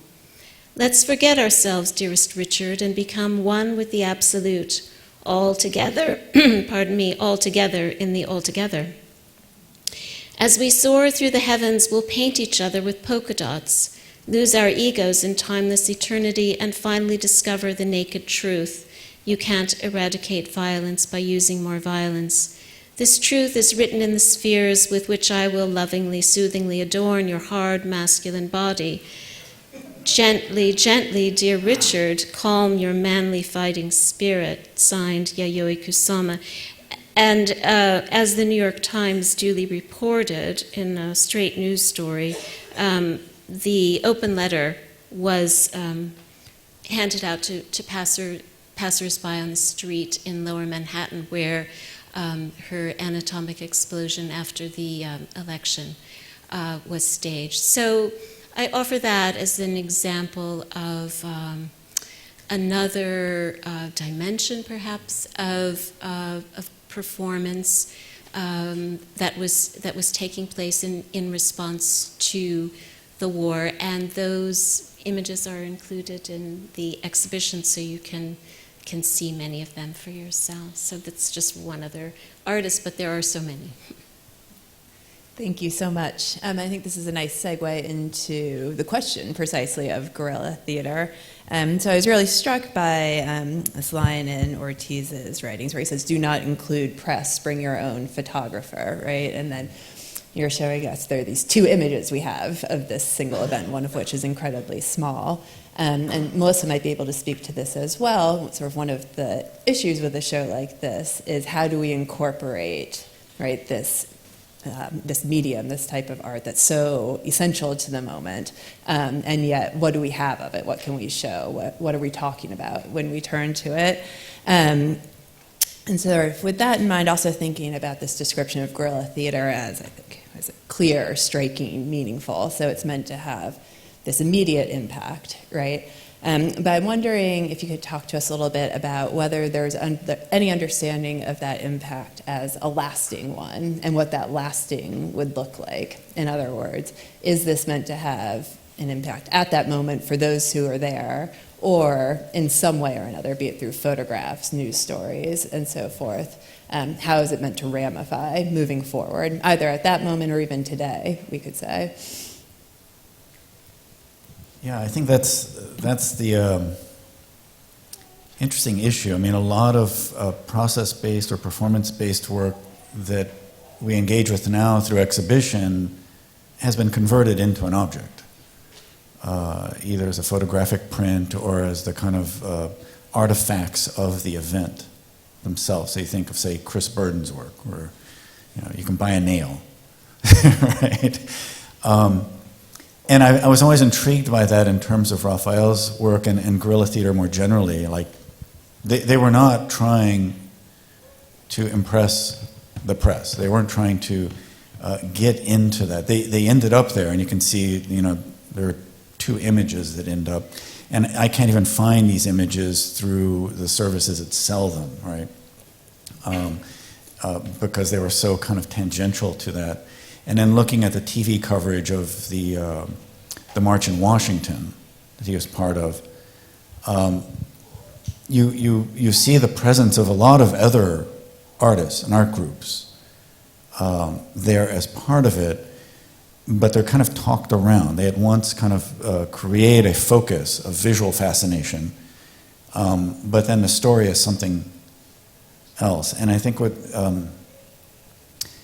it kind of strikes me, and say, we'll hear later this afternoon in the case of OSCO, you just so happen to have a photographer at one, or with Harry being the photographer within the group. How do we talk about that work and what it's really trying to do? And I've grappled with that in terms of this notion of the aesthetic that Ronnie Davis brings into the discussion. And when I saw that, and I went back and I reread, like, guerrilla warfare, it's like, oh my God, yeah, it's completely absent from Che Guevara's whole discussion of what it means to try to reclaim a society or to transform a society. But they don't mean things hanging on a wall. It's a certain outlook and orientation that is about also changing what we consider to be life. And it's the kind of hackneyed notion of blending art and life or art and politics. But the thing that I was trying to grapple with this, and it's part of a much larger project, is that it's not only the point that Melissa made at the beginning, which is there was no consensus among artists about their relationship to these things. But I think in some ways we fall into a kind of habit of thinking about politics, whether it's war or state violence, protesters, and then art.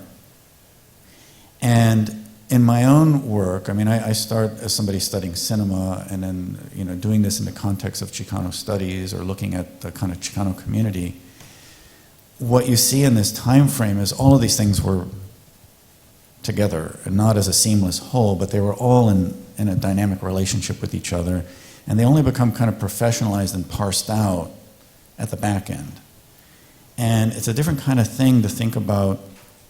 One, in terms of the Vietnam War, I mean, the protests aren't in the college for a very simple reason for Chicanos. They weren't in college. it happens in the high schools. And the visual arts and poetry and music are very much part of it because those are means of communication. And how do we kind of grapple with that, not just as what then becomes seen as a utilitarian or communication function within a social movement, which is, I think, a very bad model of social movement theory. And how do we think about it, in terms of art, without necessarily then totally aestheticizing it and kind of creating these objects that become moments of contemplation and fascination, when that wasn't how they originally started. And I'm not sure there's a very simple answer, but it's kind of the weeds that I'm trying to work through and explain what Raphael did. And then, as somebody doing a talk, just realizing I have really bad slides, and the only way I can do tribute to them is to put a gray background on them. So. That's great. Thank you so much for that. And then turning to Fred, we had a brief conversation about this during the break, sort of returning to this question of Capro and a picture's ability to change the price of eggs, or inability, as the case may be. And I wondered if you might say more about your sense that a picture can do so much more, and maybe specifically with an eye to our shift away from an analog world, right, of the sort that you were describing in your talk. Well, just to be a little bit more clear, I think Philip's book, Vietnam Inc., it was 1971. I think it was in 1974, I saw stacks of them on remainder for $1 each in Manhattan. It wasn't appreciated. In those days, it was you work in the newspaper and magazine for people to see it. The photo book itself was a form that was just developing. Now it's a collector's item. Noam Chomsky wrote the introduction in the new version. And so in retrospect, it becomes even more important, but also, as I said before, as a blueprint for other actions. So I think a lot of photographers today, in your question, in the digital world, have semi-abandoned the idea that the photograph is thought of as having a certain relationship to the actual, to the real, to truth. It's not the old idea that camera never lies. It's not a picture's worth 1,000 words. It's a construction. It's an interpretation. It's subjective. And so you have to become an author of your own work, just like a writer or other media, to make the point come across. And if you're working in multimedia, you may work in multiple media. You may do it in different ways. So I think to me, what's interesting is I find it's kind of a renaissance of people working in photography. It's like the margins have become the mainstream. A lot of people have been working, like Philip's book to me until recently was marginalized. And I think there's a lot of people doing really important work. So, for example, there's in Africa, there was an extraordinarily racist assumption by NGOs and Western governments that for people who are HIV positive, to provide them with antiretroviral drugs would be a waste of money because they were not disciplined enough to take the drugs. So Gideon Mendel, who's originally from South Africa, photographed a 4-year pilot project where people did take the drugs, got better, and I queried UNAIDS to ask about impact, and they say because of his project, 8 million people are on treatment today. So one guy's working proactively instead of waiting for the graphic spectacle images of people sick and dying. He was more interested in working proactively to make sure people are not sick and dying, and 8 million people are alive. The Magnum Photos did a similar project soon after, again on the same issue of drug treatment, antiretrovirals for HIV, and they raised $1 billion for the Global Fund. There's a speech by the Japanese foreign minister to the UN saying that I went to the exhibition in Japan for 45 minutes. We were going to give $200,000 after I saw that people did get better and so on and so forth. We doubled it to $400,000 with those photographs. There's a recent virtual reality piece called The Clouds Over Sidra that was shown in Kuwait in 2015 to heads of governments, NGOs, on Syrian refugees, and they were expecting to raise $2.2 billion. They raised $3.8 billion. $1.6 billion more, because a lot of people don't want to go to refugee camps. They don't have the time, the interest, it's too much, whatever it is. But with virtual reality, you have a sense that you're there when you're not there, and then you go and you give more money to it. So, or just finally, I very much like the 1968 exhibition in the building here. You know, it's just that room. But when you enter, you see the iconic image of Earthrise, 1968 Christmas Eve. And that's basically the last iconic image we've done about climate change and the environment. You know, we don't do those images anymore. We don't have, like I said before, front pages, you know, and so the war in Afghanistan is the longest war in American history. There's no iconic imagery like there was in Vietnam. There's none. So it's McLuhan's idea we can't keep going 90 miles an hour and look through the rear view mirror. We can't just assume old techniques, old strategies work. They don't. We have to do different strategies. So one just peripheral example, with the environment, Nick Nichols, a National Geographic photographer, photographed the country of Gabon, G-A-B-O-N, in Africa. And the president of Gabon happened to be in a hotel room where a laptop was open. He saw the pictures.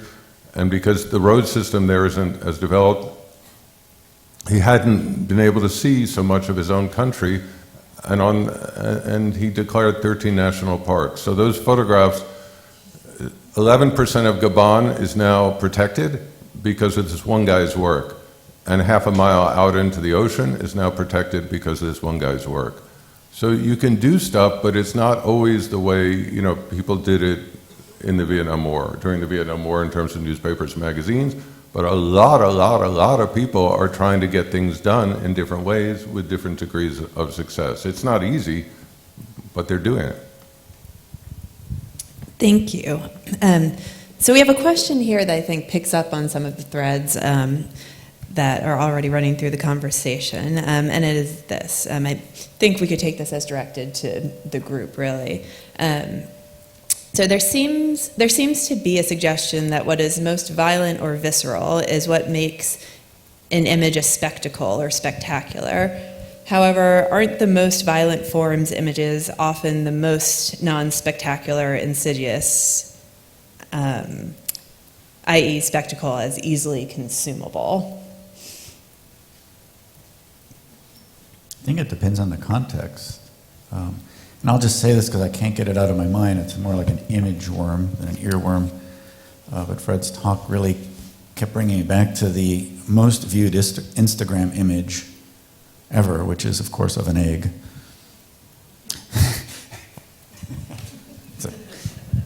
People don't follow Instagram, do you? Wasn't quite an answer. I mean, there's a photographer, Simon Norfolk, and he's quoted as saying that to him, photojournalism was like playing Rachmaninoff on the piano wearing boxing gloves. So he's done things like, you know, photograph the actual atomic bomb itself, just as the object, which is actually a very kind of simple image. It's no big deal. It's just, there it is. You know, and then you have to imagine it instead of, you know, there's something very didactic in a lot of imagery that you see. It's like people are telling you stuff. And sometimes it's the imagery that allows the viewer to engage and make up their own mind and imagine, you know, what Roland Barthes called the active reader, you know, that you're collaborating on making meaning as the reader of the image instead of being told what you should think. And sometimes I find that the most powerful imagery is the ones that leave the most to the imagination without telling you, you know, here's a bombing, you're supposed to be horrified. I'm not going to do that. I'm going to show you the bomb. And then you decide what you want to think, you know, and figure it out. And so I think that what we're looking at, you know, and I think in Melissa's exhibition, which I think is truly excellent, we're seeing so many varieties of ways of people looking at things. There's a large vocabulary, and I think, you know, to your question before, I think the digital allows an even more enlarged vocabulary that we're just learning how to use in terms of, you know, dealing with what's out there in different ways and making it so we can't just think we saw it over and over again. Just one other thing. At the U.S. Holocaust Museum, which is near here, at the end of April or beginning of May, I've been working with Anton Kusters. He's a Belgian photographer, and what he decided to do was photograph with 3 Polaroids the blue sky over 1,078 concentration camps from World War II. It took him 6 years and 200,000 kilometers. But instead of looking at the camps, which we've seen, he's looking at the blue skies. That's all he does. You're going to see here just the blue skies. You're going to have to imagine it. And with it, there's an Excel sheet sound program that goes for 13 years, written by a jazz musician. And those 13 years are all the people, the millions of people, their beeps for all the different people who died. And the pitch is higher and lower depending on which camp it was. But once you start the Excel sheet, it goes for 13 years, 1933 to 1945. So I'm not sure this is answering the question, but it's this sense that engaging the viewer's imagination, this Syrian refugees in a boat are also seeing a blue sky. September 11th in New York, we saw a blue sky. Instead of always showing the event itself, you're asking the viewer to be much more the collaborator in determining meaning, and that could be very effective. Maybe I could just contribute to this by mentioning Viet Flakes again, which we looked at, and to think about, obviously, the way in which Carolee Schneemann posed the problem of what we are doing when we look at images of war, how we incorporate images of war in ourselves, what is the process by which, what is the subjective process by which what might be seen as the spectacle of war becomes part of an interior life of a political subject. So that kind of, the way in which she was working with photographs, some of which were censored, to get back to that idea, some of which were not being widely seen and some of which were, but posing questions about how images become part of us and part of our thinking, which is rather different from the notion of the spectacle, and is a way of breaking with that notion. So I wanted, therefore, in introducing that film to you, for you to know that not only was it fragmented in the way it reads as a film, but also that it was originally shown in a circumstance as part of a performance that kind of spread the images in the space, and that performance in itself was also anti-spectacular, so that these kind of strategies that Schneemann was working with were very much, I think, concerned with how we think about what it is that we are doing with photographs. Actually, go back to the Lenin Ono kind of bed-in as well. And why is that a spectacle? You know, you can say, well, they're celebrities and you're being invited in to see them in this unusual context. But to put that, and again, people seeing this on television, at that time on television, when you saw a couple in the bedroom, they each had different beds, and they were the same race. And so seeing something that is actually day-to-day, that's private, becomes a spectacle in that sense, because of how we typically see representations of that is completely the opposite. And I think it's an interesting case of they're using their celebrity in the same way that Lenin, I mean, he inspired a generation of avant-garde, you know, of younger people going into the avant-garde, because he's using Super 8. This guy could have made 70 millimeter films if he wanted to, right? So.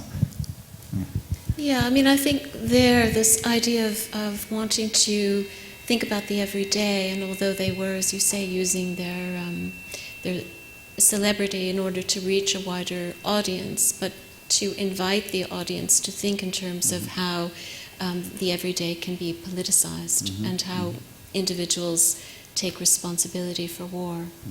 So they're, kind of complementary strategies in a way.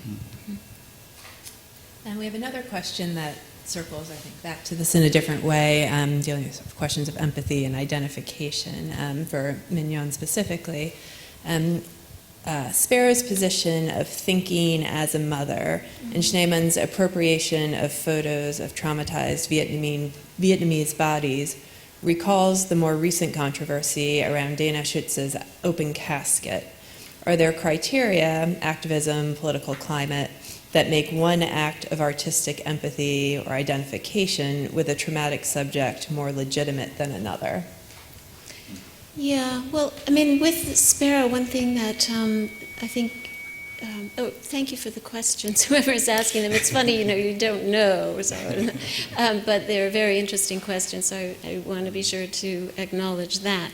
But in the case of Nancy Sparrow, it's one artist that we've looked at today who's not working with photography, even though, like every artist who was working at the time, she was, as Fred's point out, everyone was looking at newspapers and looking at television and thinking about the image repertoires of those mass media to learn about the war. But she reaches to a repertoire of that's widely, it's syncretic, it goes into the deep past, it takes from the representational traditions of myth, and very self-consciously, I mean, she was a painter who broke with painting over the Vietnam War, decided that she would not make painting anymore, so she turns to these very immediate forms of drawing of gouache. I wanted to tell you that she thought about what she was doing from a maternal subject position, thinking as a mother.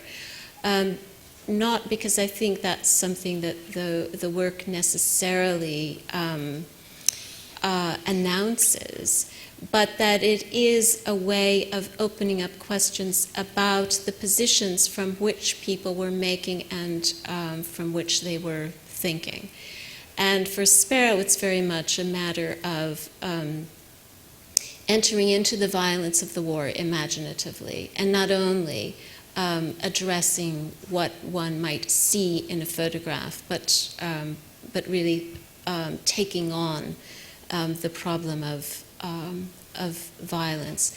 And I think one could make a similar argument about the way in which Carolee Schneemann is working, that it is partly a body of work, and certainly in Viet Flakes of film, that thematizes looking at photographs of war. But I think it also, through its techniques of collage and the kind of brutality of the juxtapositions, one that also urges us to think about the violence into which war places us and how that interferes with our thinking. So I think both of these are artists who kind of claim that it's on us to think about violence, and that's not a direct answer to the question, but I think possibly it's an indirect answer. Thank you. And we have one more question for you. I think we have time for about one more. Going back to Lenin and Ono's work, and it is this question of how detaching themselves from active street-level protest can be seen as anything other than lazy and entitled. How, in other words, I think being in bed can be, a sort of direct action to take. Well, thank you for that. And as you might already imagine, this was a strong line of critique of the bed-in for peace from the beginning. And it makes its intervention obviously in the context of many protests against the war, which did put the body on the line. But Melissa started out today by talking about the ways in which some of the artists who were engaged with feminism thought about militarism and the possible dangers of militarism entering into anti-war thinking as well. And this is one of the ways in which I think the kind of feminist perspectives that came into these works, including the bed-in of Ono and Lenin, were somewhat different. So they were concerned with the ways in which the charisma of violence, the excitement of putting the body on the line as a kind of potentially